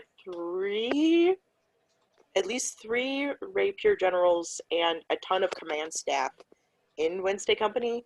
So a lot of what we do is already based on the norm for mid-realm. So we have like a little bit of Wedco specific communication, but most of what we do is based off of mid-realm norm. Okay, yeah, no, and that's completely fair. And I know with Wedco, a lot of the former generals come from either Wedco or came from Wedco, so some of that overlap must help too. And wait, was this? I was asking about those drills. Started as scrubs that are now generals. I mean, yes, we've had three, yeah. And there's someone asking about drills and such. You should. Well, Bruce can probably describe it better than me, but last year for mid-realm, we might have done a lot of block formation drilling because I had a plan and I was a drill instructor for marching band. I also have the outline from the war camps from last year, which I would be willing to scrub and share some of those drills on the Fighting the World page. I think I've been holding out. I'm sorry, Wistric. Yeah, I didn't. We had an episode about training that had some mention of drills, and there was a post about add your favorite drills, games, whatever. So if you all go to the Fighting the World Facebook page, and there might be some useful stuff there, and if there's something that's not there that you know about, please add it. Thank you. I mean, part of it was actually making people learn how to walk in a line all in a row next to each other. Yeah. That was entertaining because everyone starts off hating it and then realize how bad they are at it, and it's amazing. You mentioned marching band. Was anybody else here in marching band?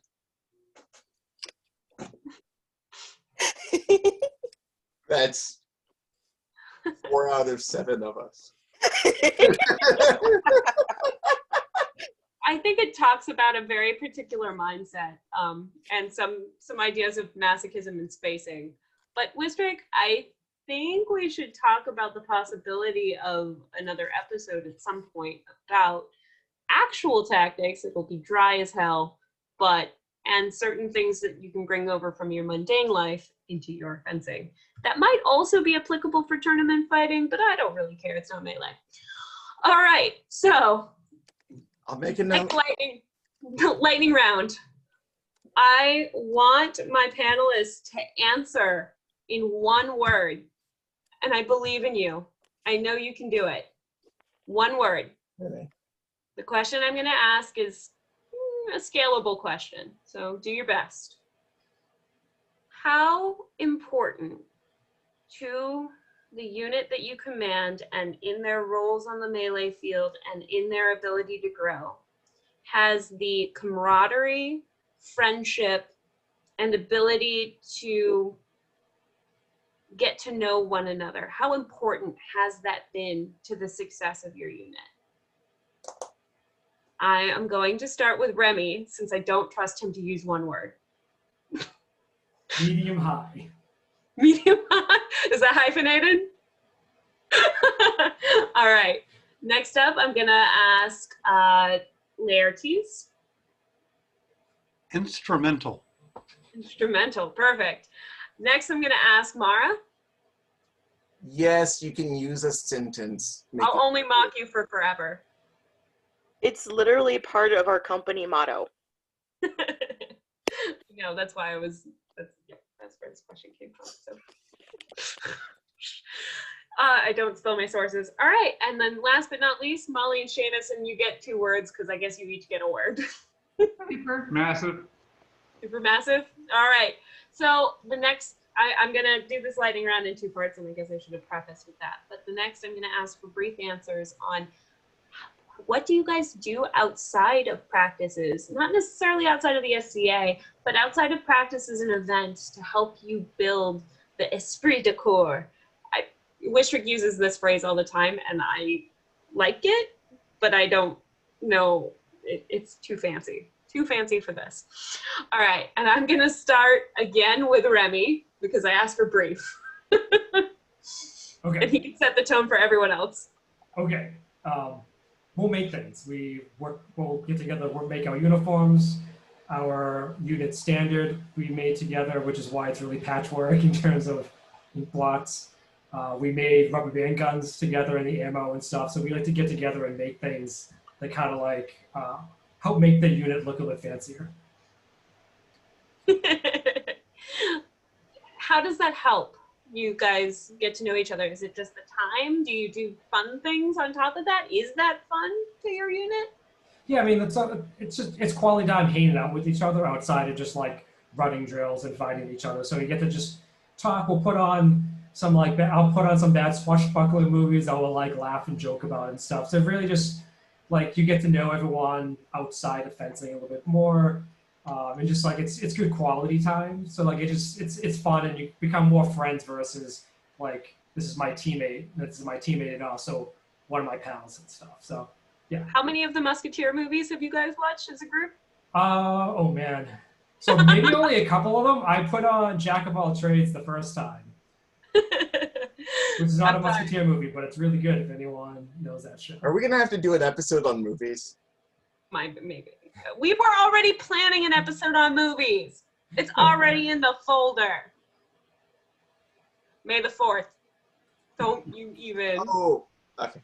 All right. Next up, I'm gonna ask Malie and Seamus, since you're already on my screen.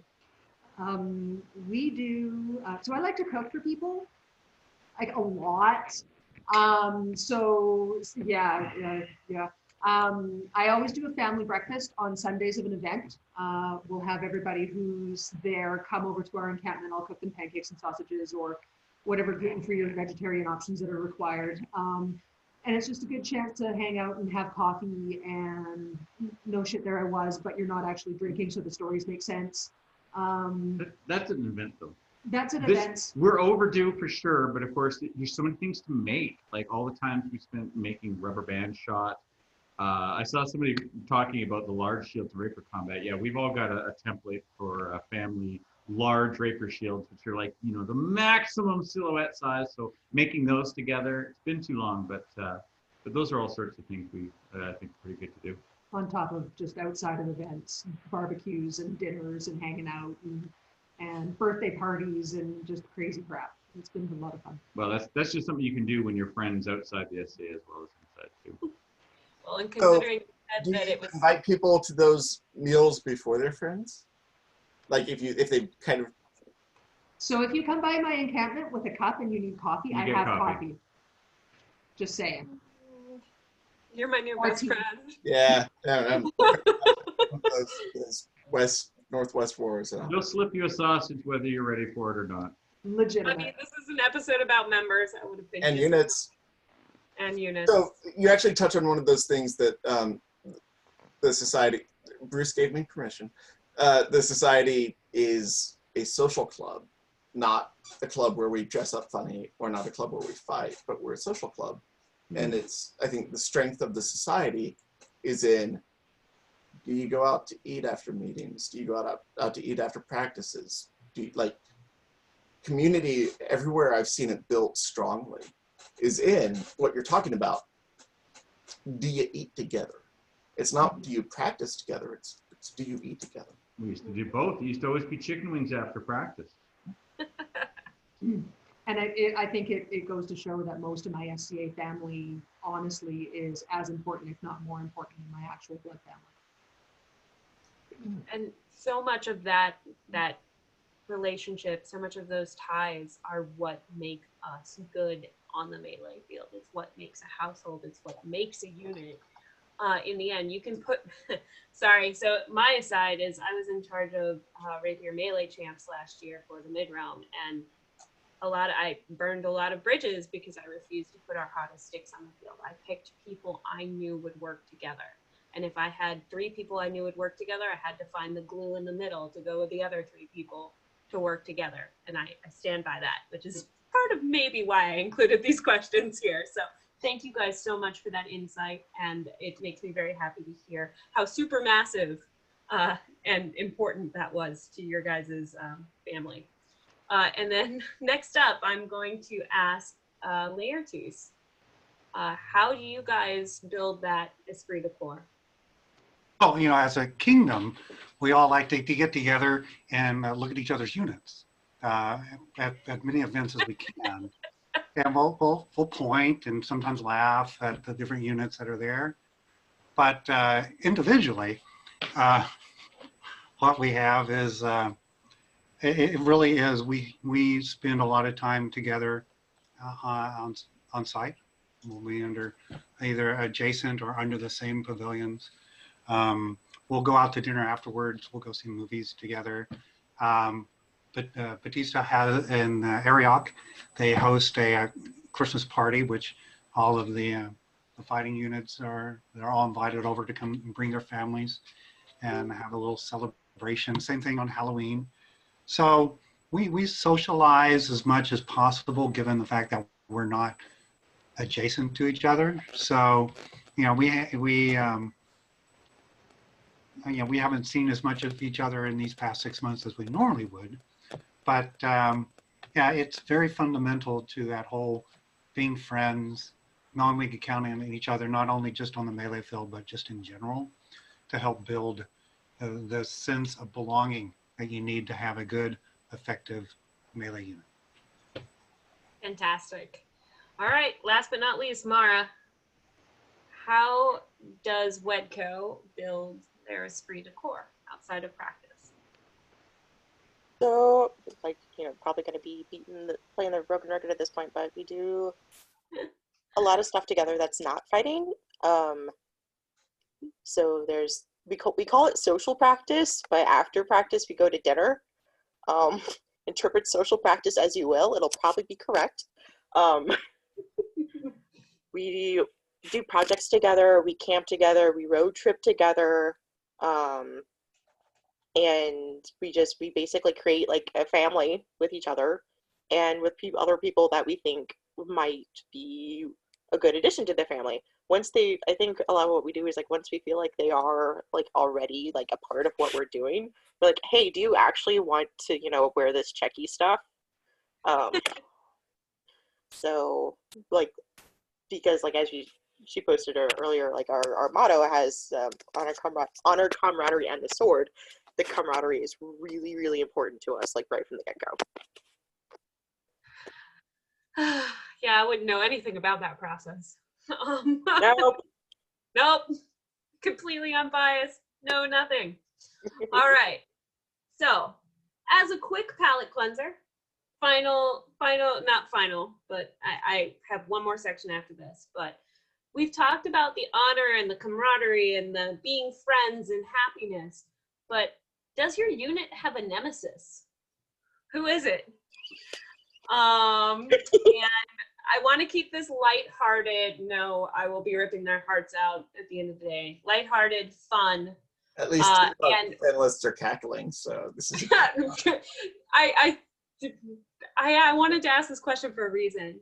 So lighthearted, fun, and brief. Please be brief. We have a whole section left to do, and we're breaking. We keep doing 2.5-hour episodes instead of just 2 hours. So, who is your nemesis in competition? Why? Is it because they wear something funny? Are they just always across from you on the melee field? Is it a friendly, healthy rivalry on who gets the A's on the report card and who doesn't? And we're gonna start with Seamus and Malie. Oh, good. We'll be over quickly. I don't know that we've really got anybody like that right now. Secret's out there, but we beat their butts. You mentioned like House or Honey Badger is also in your kingdom, and you not have a grudge? I honestly don't even know who House Honey Badger is because we don't get to travel that much.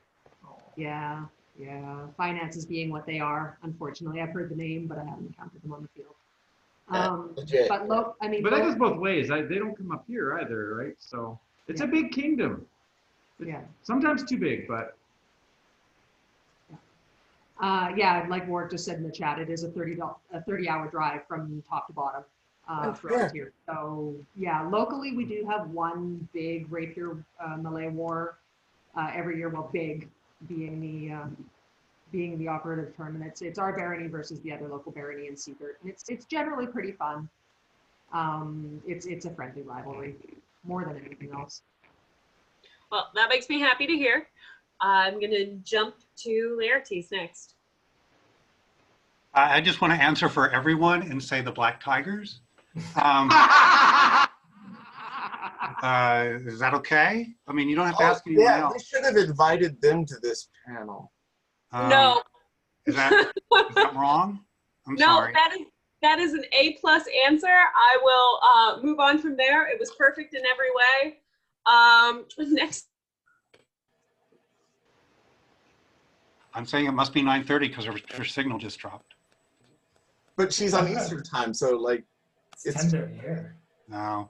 All right, so I was going to cut you off before she went. We did the West Coast. Remy. Sure. I'm going to say the Handsome Boys, mostly because there's a lot of them that are out practice. So like we have plenty of times to kind of like trash talk and kind of fight each other and stuff. But then we get to fight with each other at Penzic and stuff. So it's a nice kind of like we beat each other up and then we go high five and try to beat up the mid round or whoever we're across from. So who's in the Handsome Boys that we might know of? Donovan, Master Donovan, Maester Anastasia, Master Llewellyn, close to the end over there. They have a whole bunch of loppers that just kind of also will just show up for Penzic. But those are like the three big names.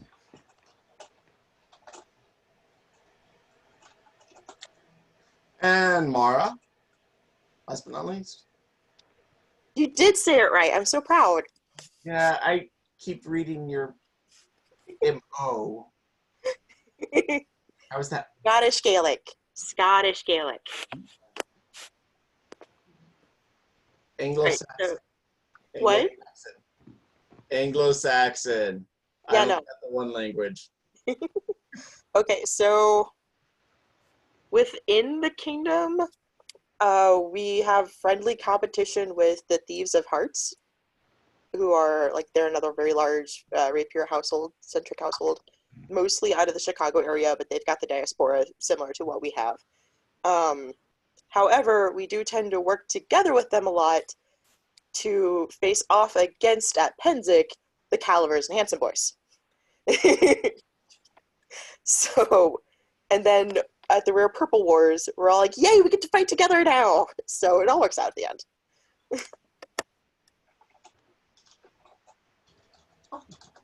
Bruce, are you back? I'm back. I'm sorry. It was, hey, the nightly internet flicker waited until 10:30 instead of its usual 9:30. We were wondering. And that was a nice softball question for everyone, but I missed the best answer. The one that I had written that question for. Remy or Mara? Mara. Although I think Laetres had the best answer to that question. So it's pretty good when every panelist bursts out laughing. I will say they've gotten better. I do enjoy fighting with a good portion of them. So. I mean, that was A+ though. That was good snark.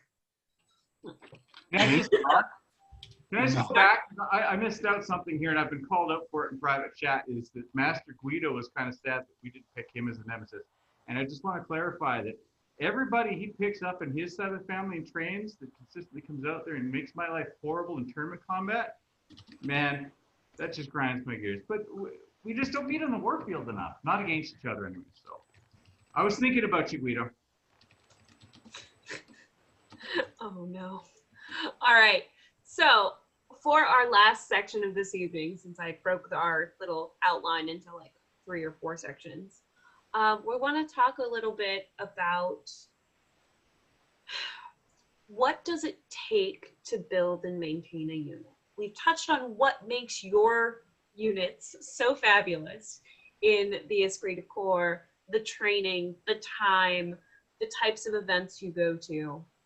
But I want to talk a little bit about the darker side of it. What doesn't work in building and maintaining a unit? And what have you seen, or what's been a failed initiative in your current unit?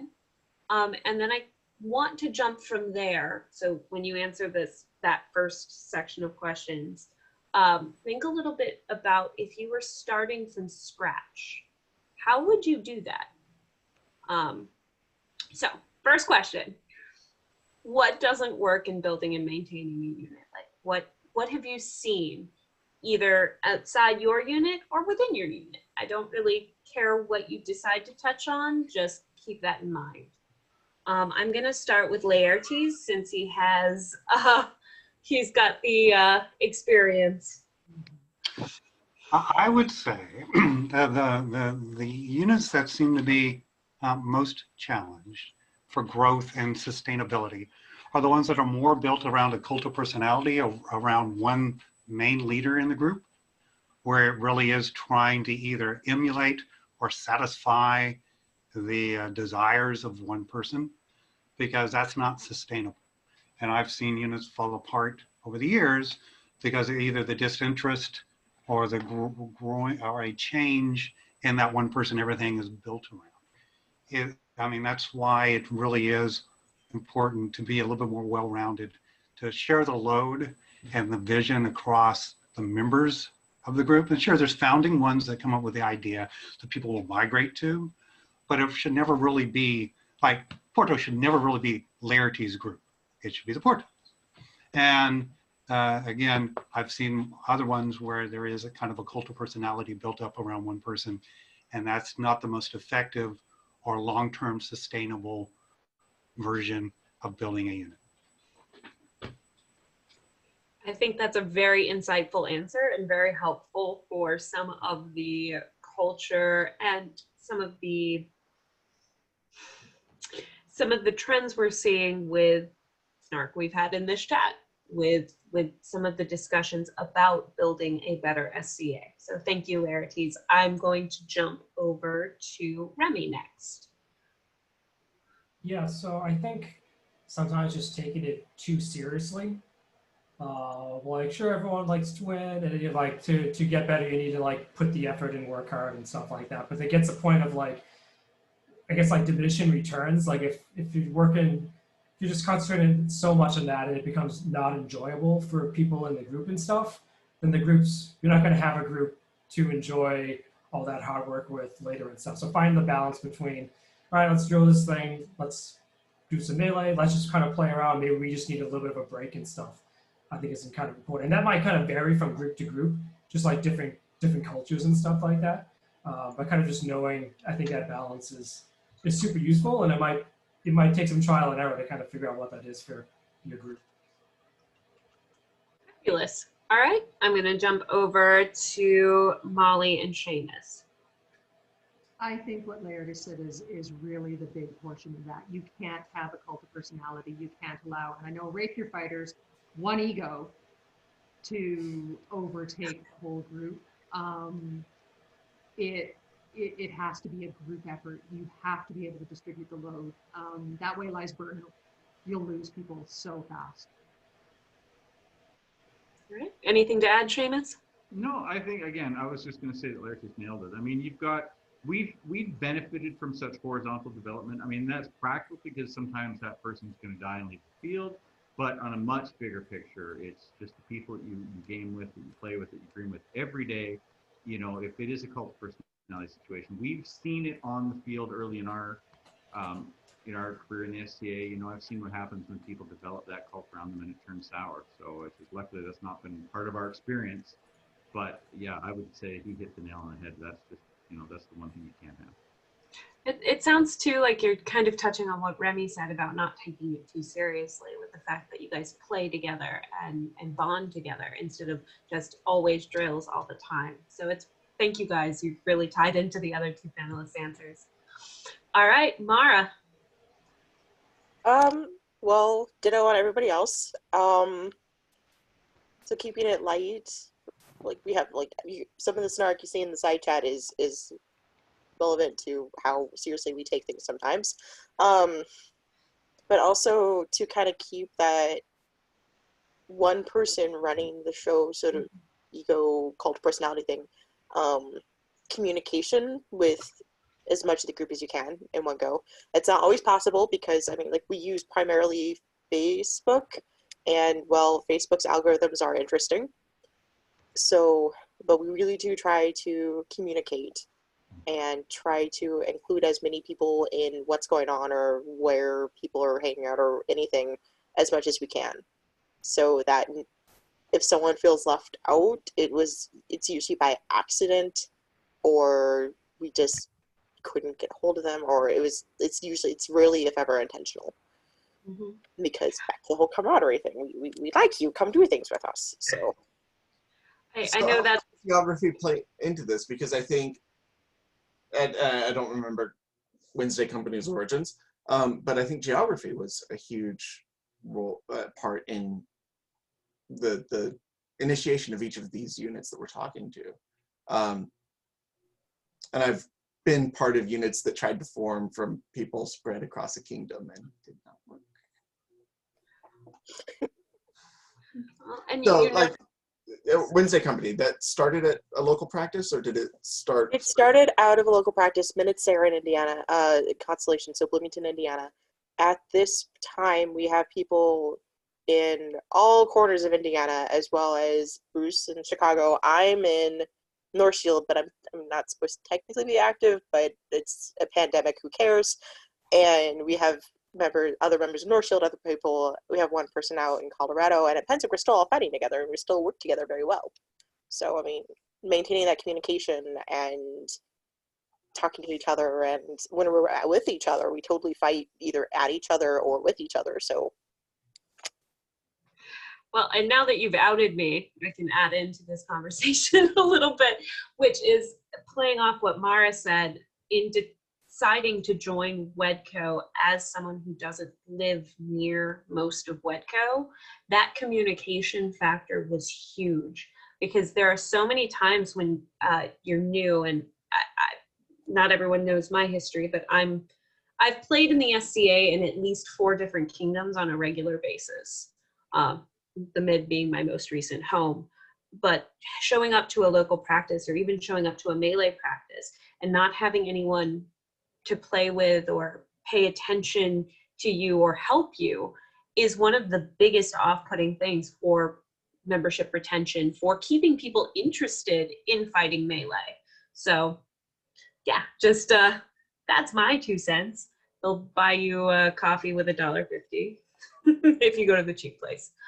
All right, so we've touched on this, on kind of the bad parts and what makes what you've seen fail before delving into the deeper question. And nothing against your current units, but if you had to start from scratch tomorrow, how would you do that?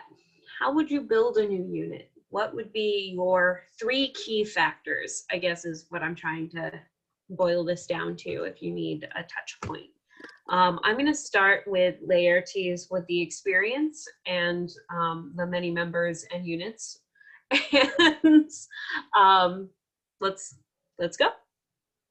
Okay, so I think I might have a unique experience amongst the panel, being the fact that I was, like I said, I kind of built the original Qaid army from scratch because we didn't have one at the time. There were just a bunch of individual fighters.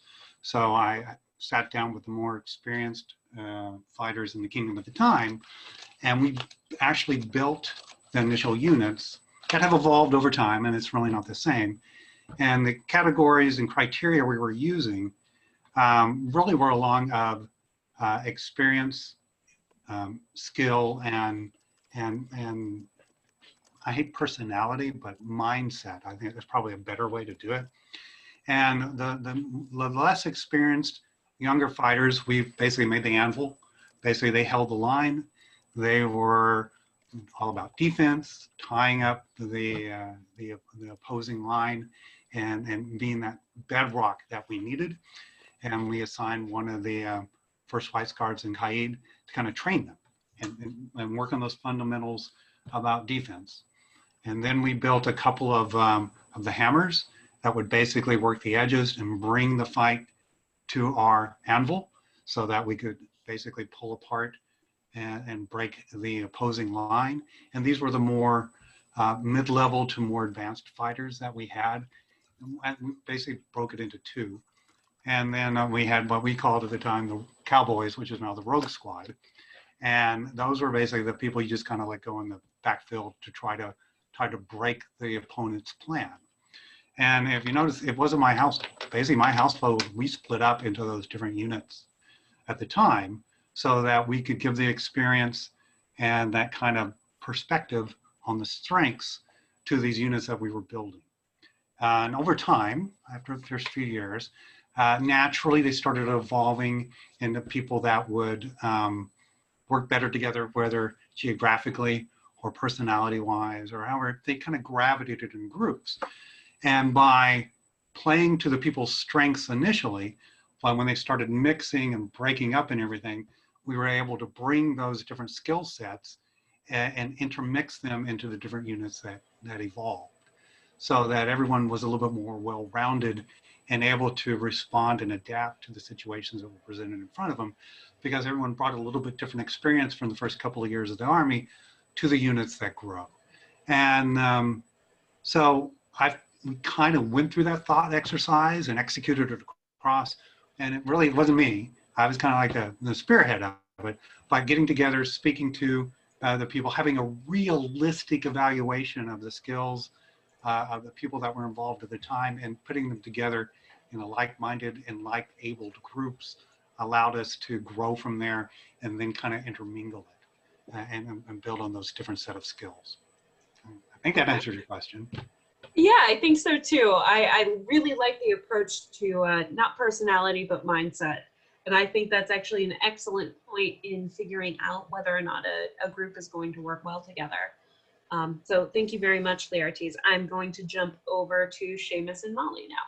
Same question. If you had to start all over again, what are the 3 most important factors and why? How to follow him up. I'd be at the stage of like showing up at practice with a box of popsicles and saying, "Hey, you guys want to come stab people with me?" That would have worked on me. No shame. Me too, honestly. Yeah, as a thought process, though, if I were to do it all over again, I think the friendship would be critical. The ability to communicate would be critical. And the ability to be able to leave your ego at the door. and be able to say, okay, this is my job now. I'm going to do my job, and I'm not going to get shirty because I'm not doing the cowboy things and I'm sitting in the shield wall when I don't actually like it, but it's where I need it. You'd want them to be a jack of all trades.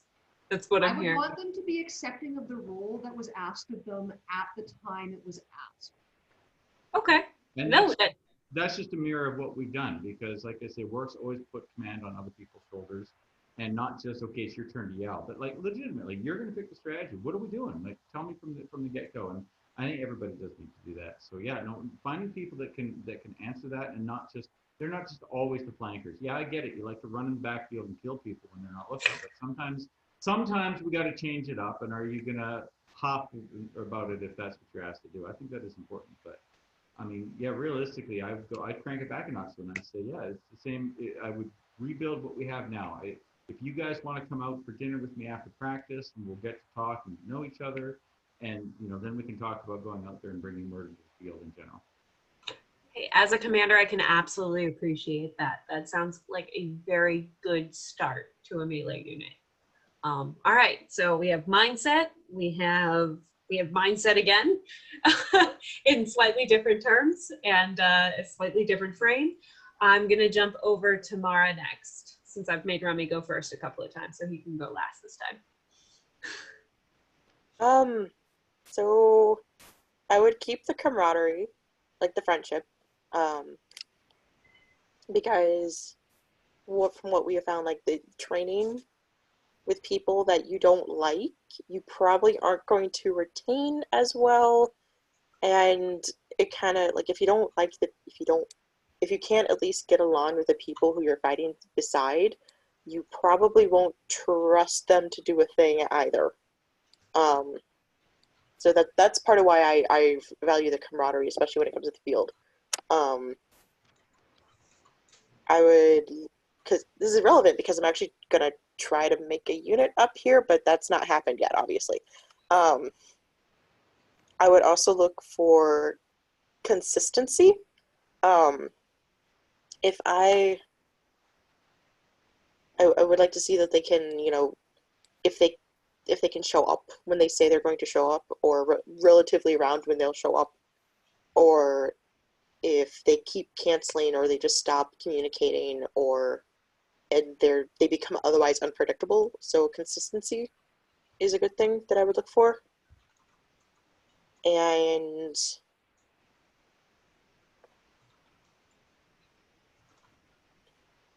consistency. I had another thought and I lost it. There's a cat on my lap. I'm not gonna say it was entirely my fault. Those cats are very distracting. I can fully attest. So consistency is a great line of thought stemming from the greater idea of mindset. And I love that you guys are all playing off of each other. It makes my job writing up a summary later much easier. All right. So I'm going to jump over to Remy next. Remy, if you had to start all over again, what are your 3 most important factors for building a unit? Yeah, it's interesting because if I do it all over again, I probably wouldn't want to change anything, because a lot of what makes the Calivers is based on like our history of being a bunch of like the kids who never got picked for the other melee teams, and we needed to work together anyways and stuff. So we really had to build a good chemistry because of that, because we were relatively new and we didn't have a lot of skill at that point, so we needed to work as a team. So I think that chemistry of being able to work as a team is super important. Like I've been captain of the East Kingdom Melee Champs team, and like when I was in charge, I cared more about chemistry between fighters and stuff versus who was like the hot sticks and who could just like rack up a lot of body counts and stuff. Because when push comes to shove, if there's just a few people on each side left, I want people that can work together to try to clean up versus everything else. So I think chemistry, if I had to like boil all that down, would probably be one of the top things for sure. I think what other people mentioned, like consistency, is kind of nice, because we're in the Boston area. We always have a ton of new people kind of coming in, so we're not like short on new bodies and people to possibly join us at some point. So I'm never worried about never having enough people at a particular event or whatever. But that could be just because we're in Boston and stuff like that. Yeah, so I think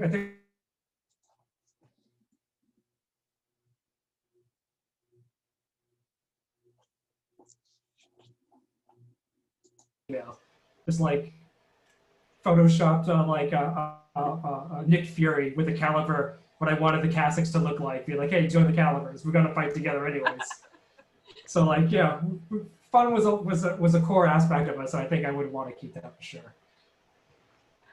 All right. So I want to expand on some of the discussion that's happened, because there was a lot of discussion around how people started, these units started at practices that didn't have a whole lot of notable people, with I think the exception of ship Drakkar. And so we've been asking how you would start over from the beginning. How would you start with, if there were already big personalities at a practice? How would you get, how would you convince those egos to work together, to check the egos at the door, to join up? And this is kind of open to everybody. So anybody who has thoughts? Say somebody who moved to a different kingdom and is trying to start up a practice there, a unit there. Works like just line them up, defeat them in battle. Hi, I'm Bruce, and I was too Eastern for the Mid-Realm when I moved there. How did I ever become a part of WEDCO? All right, so yeah, go ahead, Laetres. Go. Yeah, like I have a problem answering a question. So part of it is the philosophy that we've tried to beat in, encourage into the members of the community, is that the priorities of what you're trying to achieve. And really the main priority should be bringing honor and reputation to the kingdom, not your unit, not individual honor. But it really is, keep in mind that when you're out there, especially when you're fighting people from other kingdoms, the first thing they're going to think of is that you're, in my case, you're from Caid. So if you screw up, first thing you're going to think is those damn Caid fighters. They're not going to think those damn Portos or Laetres. What a debt. Well, they do, but not at first.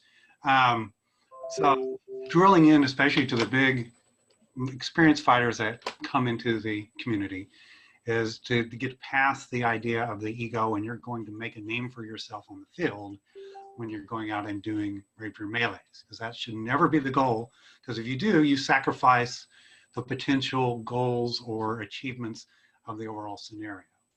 So working more on the mindset and less about the skill and integrating them into the unit, because that's just going to happen through practice, and more reinforcing that mindset of the priority being the kingdom's achievements, not yours or your units, seems to help when we're working and moving forward and bringing in the experienced fighters, whether from a different kingdom or they're from HEMA or wherever. And that seems to be a basis to build success on. All right, I think that was a great answer. Sorry. You're really good or bad at that, Wistric, and I'm not really sure which it is. Depends on how much I've had to drink. How much have you had to drink, Wistric? I'll take it out of the morning. All right, sorry, Mara, I didn't mean to interrupt you. No worries. So yes, I am one of those. I moved to North Shield this past November, and then pandemic hit. It's been great. One of the things I've been using, and I've actually used a good bit down in Mid-Realm as well, is I happen, and maybe this is playing off my own ego a little bit, whatever, I don't care at this point.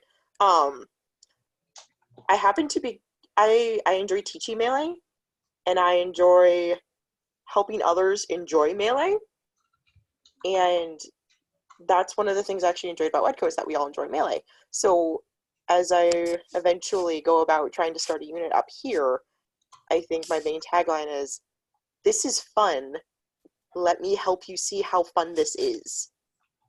So that's the big one for me, is that there's a line earlier, is melee is murder and murder is fun.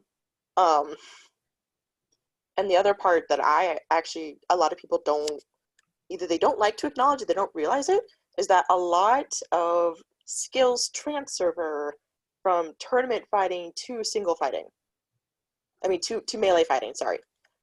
Back to the whole drinking thing. So if you get better, like, fighting, like, tournament stuff, some of that's going to carry over to melee. Like, you're not going to like just start practicing melee and just like automatically just suck right off the get-go if your tourney game is pretty spot on already. And if you start working on some melee skills like situational awareness or paying attention to, you know, situational awareness, communication, other where you're going, like footwork, a lot of that carries over to melee. You don't think about it. Melee skills will carry over to single. So that's kind of the things that when people are like, well, I just want to fight singles all practice, I don't want to work on the melee stuff. I'm like, well, you can still work on your single skills during melee practice and it's still gonna work okay. So those are my two big things. All right, does anyone else have anything else to add? Wow, lots of L's. Does anyone have anything else to add to the final question posited by Wistric? I guess it's just, all you can do is ask if you do have big personalities in your practice, in your barony or whatever, even if it's just an event where people come together. I guess you just got to ask what their motivations are. It's like, you know, do you want to win this for the principality, for the barony, for your family, whatever?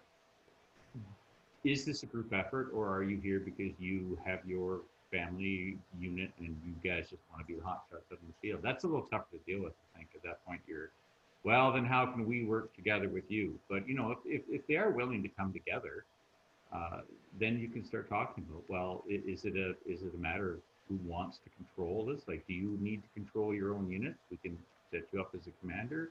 Do we need to alternate? I think there's compromise there to be had. You just got to figure out what their motivations are and what do they want. Like, you've brought your 10 people to the field, you know, and maybe you've got an ego or you're just who you are, and what do you want to, how do you want to do this? I think communication there. You just got to figure out. Well, so I think you actually touched on something kind of important there, which is asking what their motivations are. I'd like to ask a follow-up question, if that's all right with you. So how do you convince a new person or just maybe not even new, but a tournament fighter? How do you convince someone who doesn't really see the draw in winning something for the principality, for the family, for the whatever, to come play melee, to be a part of your unit and to work with the team? Oh, I don't know. Once they get that feel of running down the backfield with death from behind, they'll know. But how do you talk them into it? I don't know. Yeah, I mean, I guess if it's not your thing, you can try to sell them on it. You know, obviously someone who's good, you know, like you say, if they are a talented fighter and you just want to get them out of the melee field, you know, they'll probably be an asset if they can work with you. But you just got to, again, I guess, figure what do they like about this game? You know, how can I convince you that come on out here and this war, even though war is totally different from tournament fighting, you know, here's what we like about it.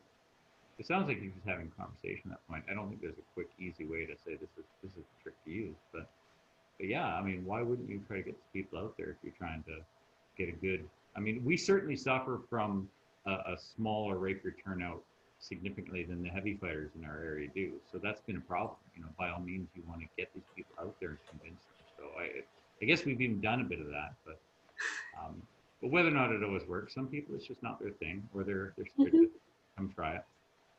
Sometimes you can't even get them out of practice to an actual event, so that's a step on its own too, right? True, absolutely. And we're asking you to do the impossible here, which is to just distill so many complex societal and human emotions into a couple of sentences on a 2-hour Zoom call. So I appreciate you for trying.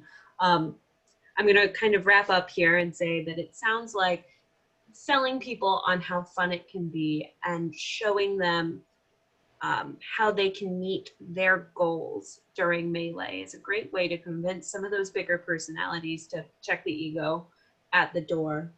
And I think that that's a wonderful way to kind of wrap up the discussion about how to form a new unit or how to work with what you've got in creating a unit for the melee field. So it's the end of our program. That was the end of the Q&A. Panelists,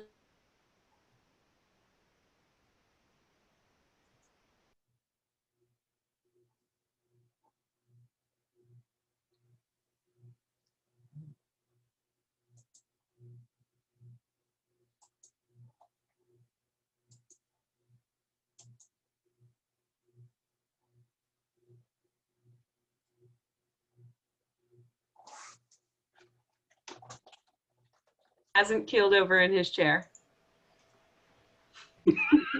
That smile. Sorry, we froze for a second over here. What did I miss? You're supposed to ask the no shit there I was story. Were you gonna ask me to go? Like, was that what that was? I will absolutely ask the no shit there I was story. What is the coolest thing your unit ever did? And let's go across the top of my screen. Remy. Oh, he's back. I see the eyes. I see the smile. Did I? So yeah, my internet apparently is being funky. My turn. So Remy, and this is going to be for everybody, what is the coolest thing your unit ever managed to pull off? I did have a good. I get called first for these things, and I like never have an answer ready for. Okay, we'll come back to you. We'll come back to you. That's fine. We'll come back to you, Remy. All right. Who is ready for this question? Yeah, sure. Seamus, Malie, take it. All right. So one of the events that we had running for a number of years was Tournament of Armies. And for people who not know, it was a number of armies all come together to try to compete. So it wasn't just 2 armies, it was multiple smaller squads. I guess my favorite version of this event was one that involved firearms and control points. And I guess the best thing we did that one is sat down. It was all preloaded. You had to preload your firearms and get them ready to go on the lay-on. And then you had to go out and control these control points with a undetermined, well, I mean, the marshals knew, but it was a secret time. And at that time, when it was called, whoever had control points got points, right? Very simple. But the best part of this is we were outnumbered and outgunned. So what we ended up having was a situation where the larger army was clearly going to be able to control more control points. So what we did is we kind of just spread out a little bit, gave them an opportunity to see a couple easy to grab control points on the far side of the field. And when they predictably moved across that field, kind of trying to project the force they had to take those, it left an opening where I said, okay, now you guys just cover this right here so that they can't come back this way. And I'm going to go over to their initial area where they started, not a control point, just their initial spawn area. And I'm going to pick up all those weapons that they loaded and left there because they can't carry them all. And then I proceeded to shoot them all with their own guns. Worked out really well. That's awesome. That is amazing. Yeah, and that was just from letting them go where we wanted them to go and then held it off while I ran over and grabbed all the weapons. So I think for me, I know I referred to it earlier, but in my very early years fencing, I think it was maybe my second war, I was part of the Amazon Shield Wall. There were 5 ladies. We all had these big, super to spec war shields. The family's kind of famous for them. And we all just lined up in this wall, and we had white scarves, we had high-level fighters, we had everybody aligned against us, and we just sat there and we murdered them, and it was so satisfying. That was the Protect the Warwick Shield Wall. It was the Protect the Warwick Shield Wall. He was standing behind us, issuing orders to the rest of the crew, and his ladies protected him. And it's probably what really instilled my love of melee. And now I'm less fond of the kind of line battle type stuff, and I really do love the group tactics and the kind of guerrilla warfare. But that's really what gave me my love of melee. Nice. Absolutely awesome. That makes me so happy. All right. Who else is ready? Remy, are you ready yet? This is the No Shit There I Was story portion. Audience, this is also, please, if you have questions, put them in the chat. Once we are all wrapped up with the No Shit There I Was, we will get to whatever questions we have outstanding. Thank you. Yeah, I think I can go now. Are you sure? Yeah, I think I can. So I think for me, like the first time we actually fought together as a unit was probably one of the cooler moments, just because it was the first time we went out there. We all had our spanking brand new bright blue cassocks with like the gold linings, like in the woods battle. So we stuck out like a sore thumb, which was fantastic in a Res Woods battle because we could find where we needed to go kind of stuff. But we get out there, it was basically our group versus everyone else that showed up at the event. They had a lot of like high native fences at the time in the East and stuff. And as we like lay on his call, we run out there humming the Smurfs theme song because we're all in bright blue and stuff. And just we ended up like winning the war point as it was for that event and stuff. And it was the first time we really fought together as the Calivers and stuff. So it was a nice like it was a nice like proof that all the work that we had put into and stuff and like the training and getting to know each other and stuff, like we still had only 2 AOAs between us at that point. Like 2 AOAs and like 10 other no award fencers could beat the other side that had a bunch of grant levels and like just like really experienced fencers and stuff. So that was just a really cool, yeah. We're a bunch of nobodies, but we can still kick whoever spots across from us as a team. That was really cool. Nice. Okay, the Smurfs theme song is really what adds to that entire thing. Yeah, it really kept things light. All right, Laetres, you're next. Okay, so I'm going to beg your indulgence because I have two, but one's a unit and one's an army thing, and it's one of my most cherished things. But I'll do the unit one first. We were having a discussion amongst my members that are on this right now, and I disagree with all of them. So, so for me, we had the opportunity at Australia War, where one of our founding members and one of my ex-students were the King and Queen of Onstiora, and we negotiated that they come, the mighty Onstioran army, which was basically them, come out to Australia and fight alongside Caid. So we were able to join the West Coast and the original households together to fight. And there was an opportunity, basically a football scenario, where you have to get a special person from one side to the other side, right? So they gave them to us. So we basically did a flying wedge, just our household. And on Leon, we basically did a diagonal all the way across the field. And even though we hadn't worked with each other in 10 years, that sense of community and working and that silent communication between us, it was described, since we were all wearing black and gold, it was like a swarm of angry bees that went across the field. So I enjoy that description of my household as a swarm of angry bees.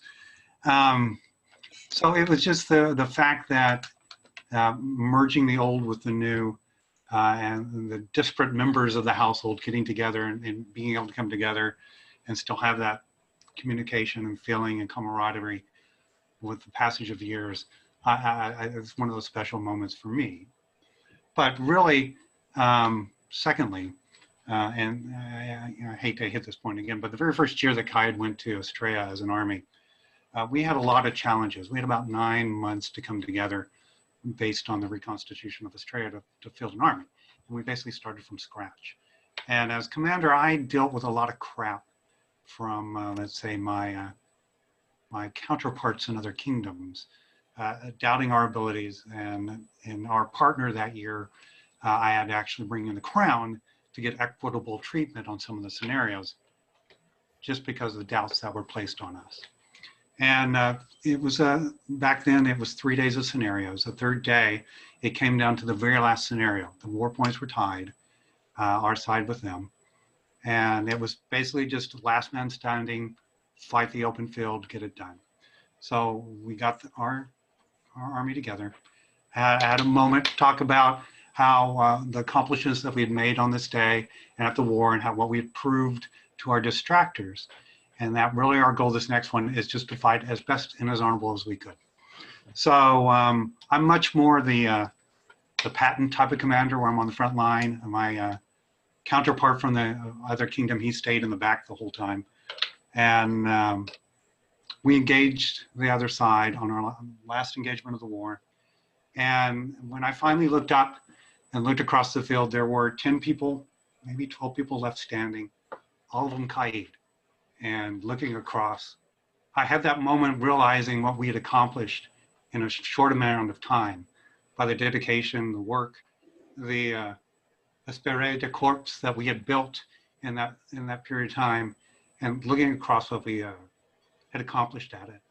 It's one of those moments that still gets to me now, thinking about the work that people came together and what we accomplished and what we continue to bring forward from that time.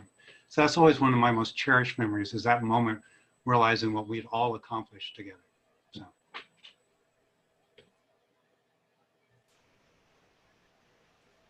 That's one way to kill a conversation.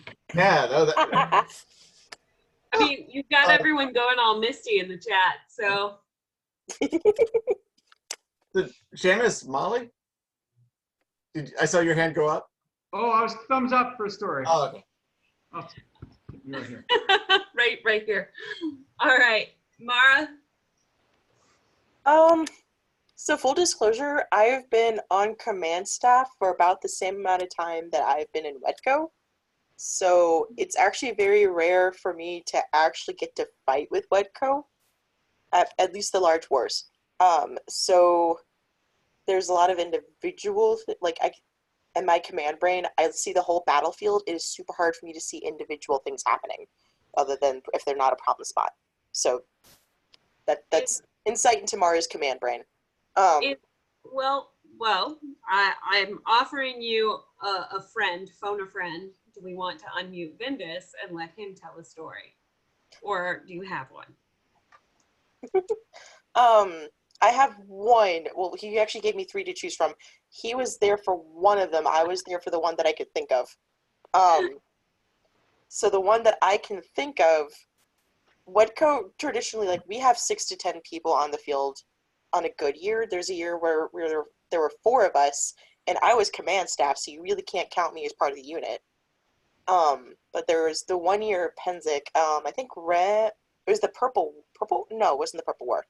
I think it was one of the years Remy was general, but I was CO, second. And for the progressive flag battle, we had to basically take flags in order that the other side was defending. And at one point, me and my friend, my brother, Warder Niku, the 2 of us were on attack. And I don't remember which flag it was, but the 2 of us together hit a line. And then after we made contact, we each just rolled it going opposite directions. And the Midrealm army kind of just poured through the gap that we made. And we didn't talk about that's what we were going to do. It kind of just happened. And as soon as I saw him going one direction, I'm like, okay, I'm going to go this way. And the gap opened and it was amazing. And we took that flag in 2 seconds. But I think Vindus would be better for the one that is really kind of an epitome of small but mighty. So if you want to tag him on this. I'm talking about the field battle that you referenced, Vindus. Hey, Vindus, if you turn your camera on, you are being recorded, and I will get your written consent privately.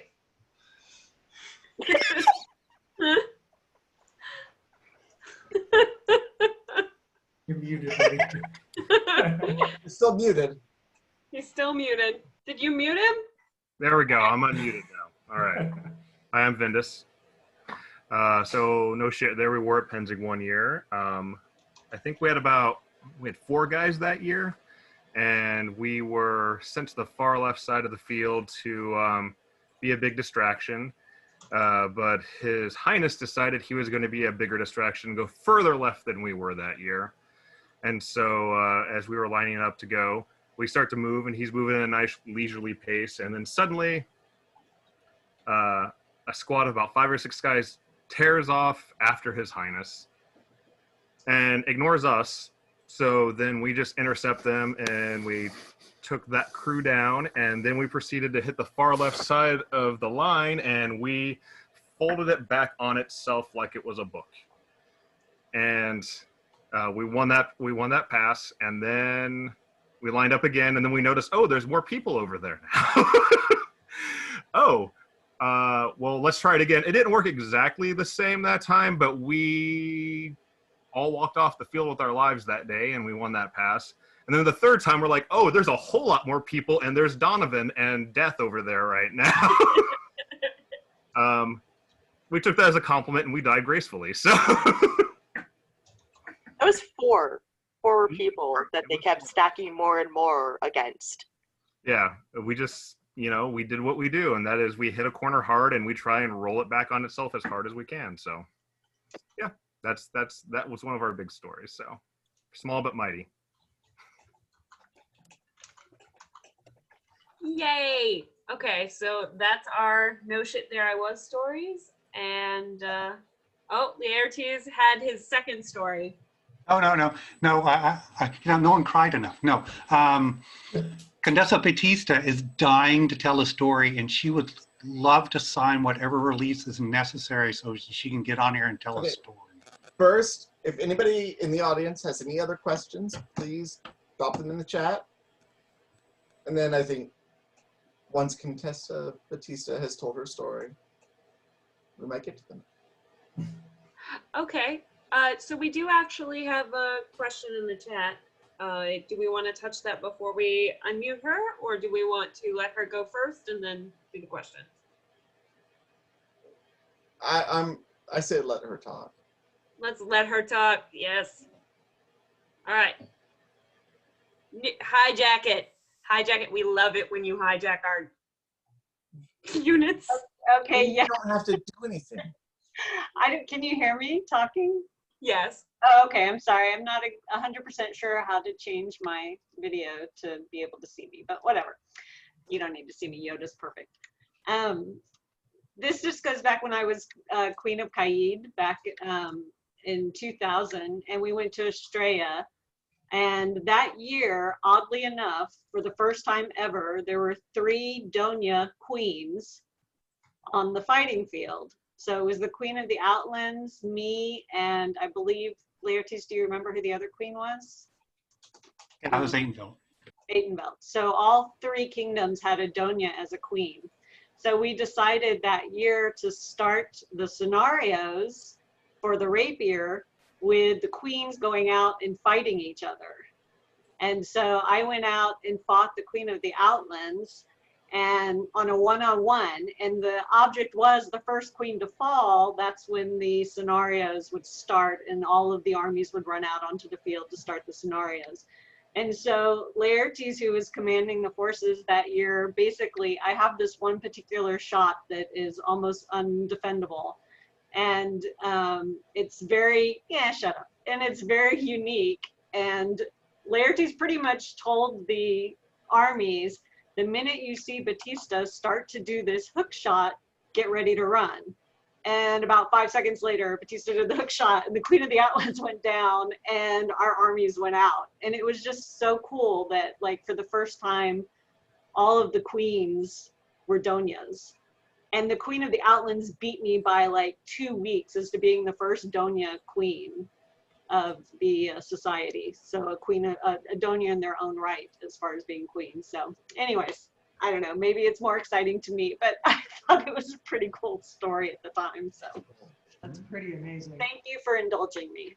That is absolutely amazing. And it's always great to hear these stories because it really gets to tell us where we came from and kind of the direction we're going. And it just makes me, wait, my soul is cold and dead. But it makes me almost feel warm on the inside. That's so All right. touching, Bruce. What? That's so touching, Bruce. Right? My soul is not quite dead yet. It's working on it. All right, so we did have one question from the audience that we weren't able to touch on yet. The others made it integrated into our little outline. But each panelist kind of actually touched on this during our last little section about building a unit. But I'm going to open this up to the entire panel. Please talk at will, and if it gets just over exuberant, we'll pick who's talking. But how do you improve a unit when you don't have a lot of hot sticks or people with a ton of social capital?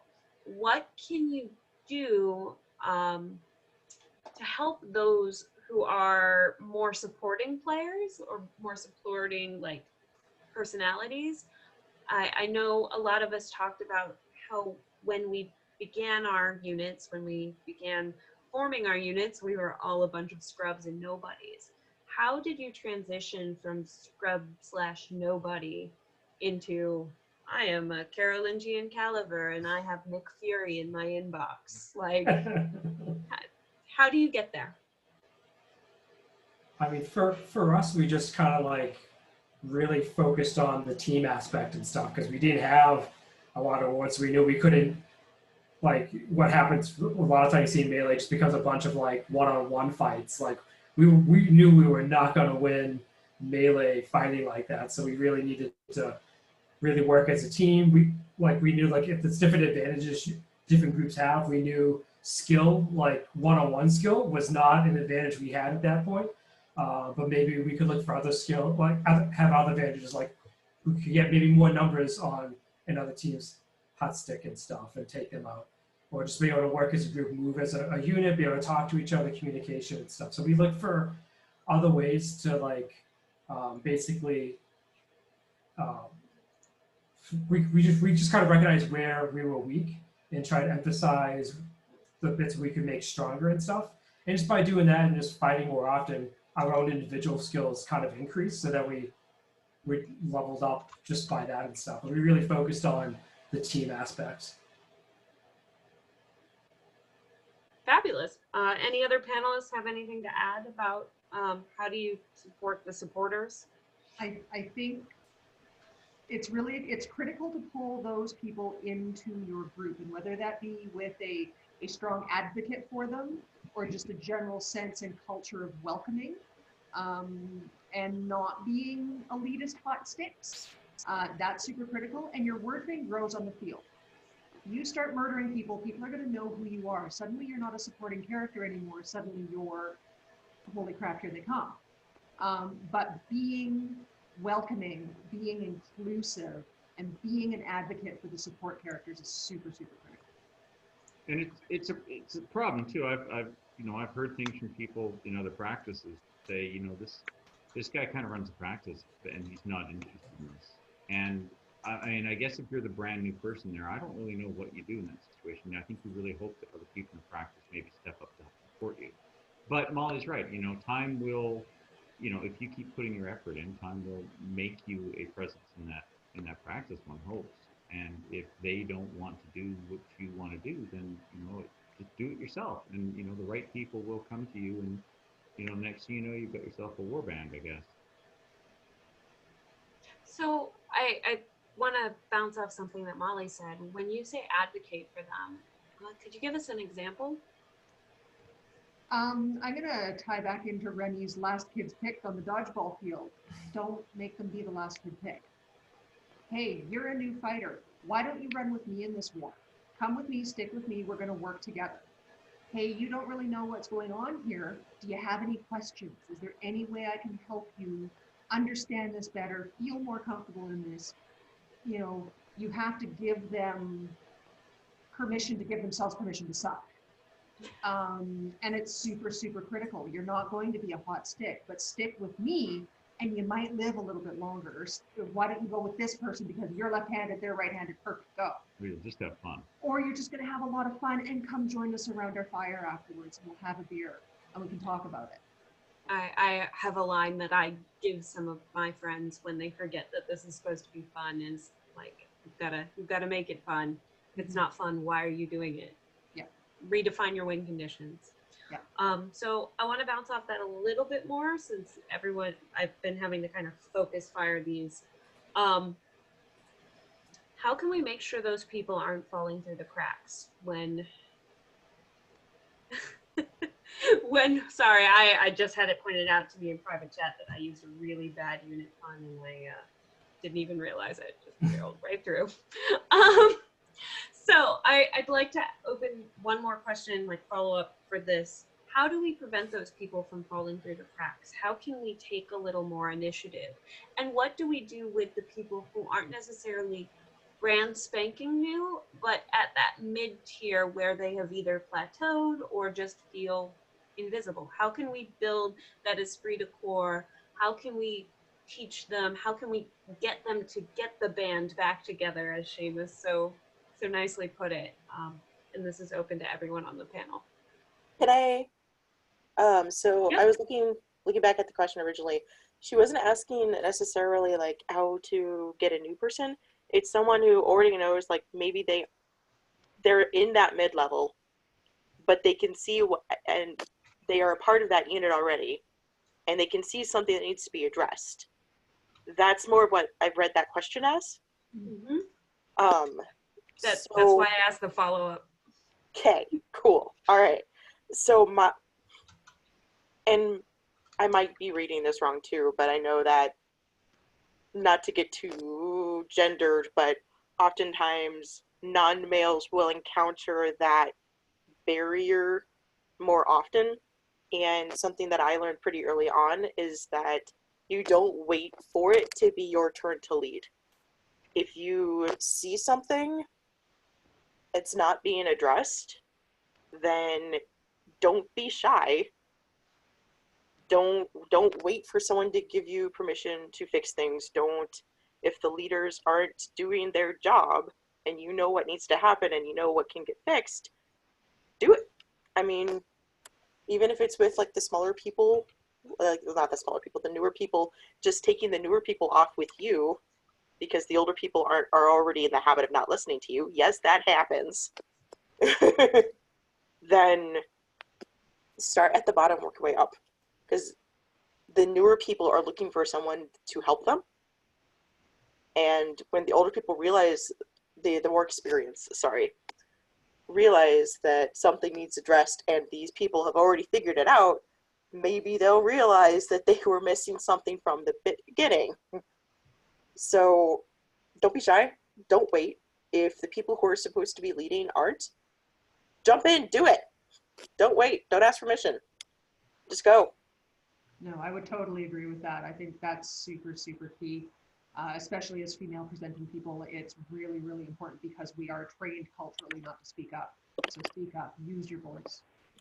And I'm going to jump in and add my 2 cents here because I'm not afraid to do that. But if you see people struggling with that, even if they're not explicit about it, but you suspect it, say something to them.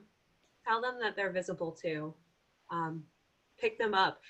One of my favorite melee events ever, here's my no shit there I was story, was a 100 Minutes War in the East. And we had the 2 big bad ogres fight, and they were both team captains for this melee, and one picked a team he thought would win with all the hottest sticks, and the other picked a team of under 6, all the women, bouncing newbies who are, most of us were under 5'5", compared to this team of giant ogres who are all over 6 foot, tall men with case. We were all brand new, and we ended up taking the day because we all bonded in the first like 20 minutes waiting for layout, and we all talked to each other. No one was above any job. So if you see something, go up to them and tell them how visible they are. Tell them we're gonna go have fun. So yeah, anyway, yeah, that's my 2 cents on that as well. Not that I should have done that. And Remy, you didn't completely misunderstand the question. You still had a good, viable answer. Do you have anything to add with the clarification to the question? I think everyone else had much better ideas than what I can come up with, so I'm good.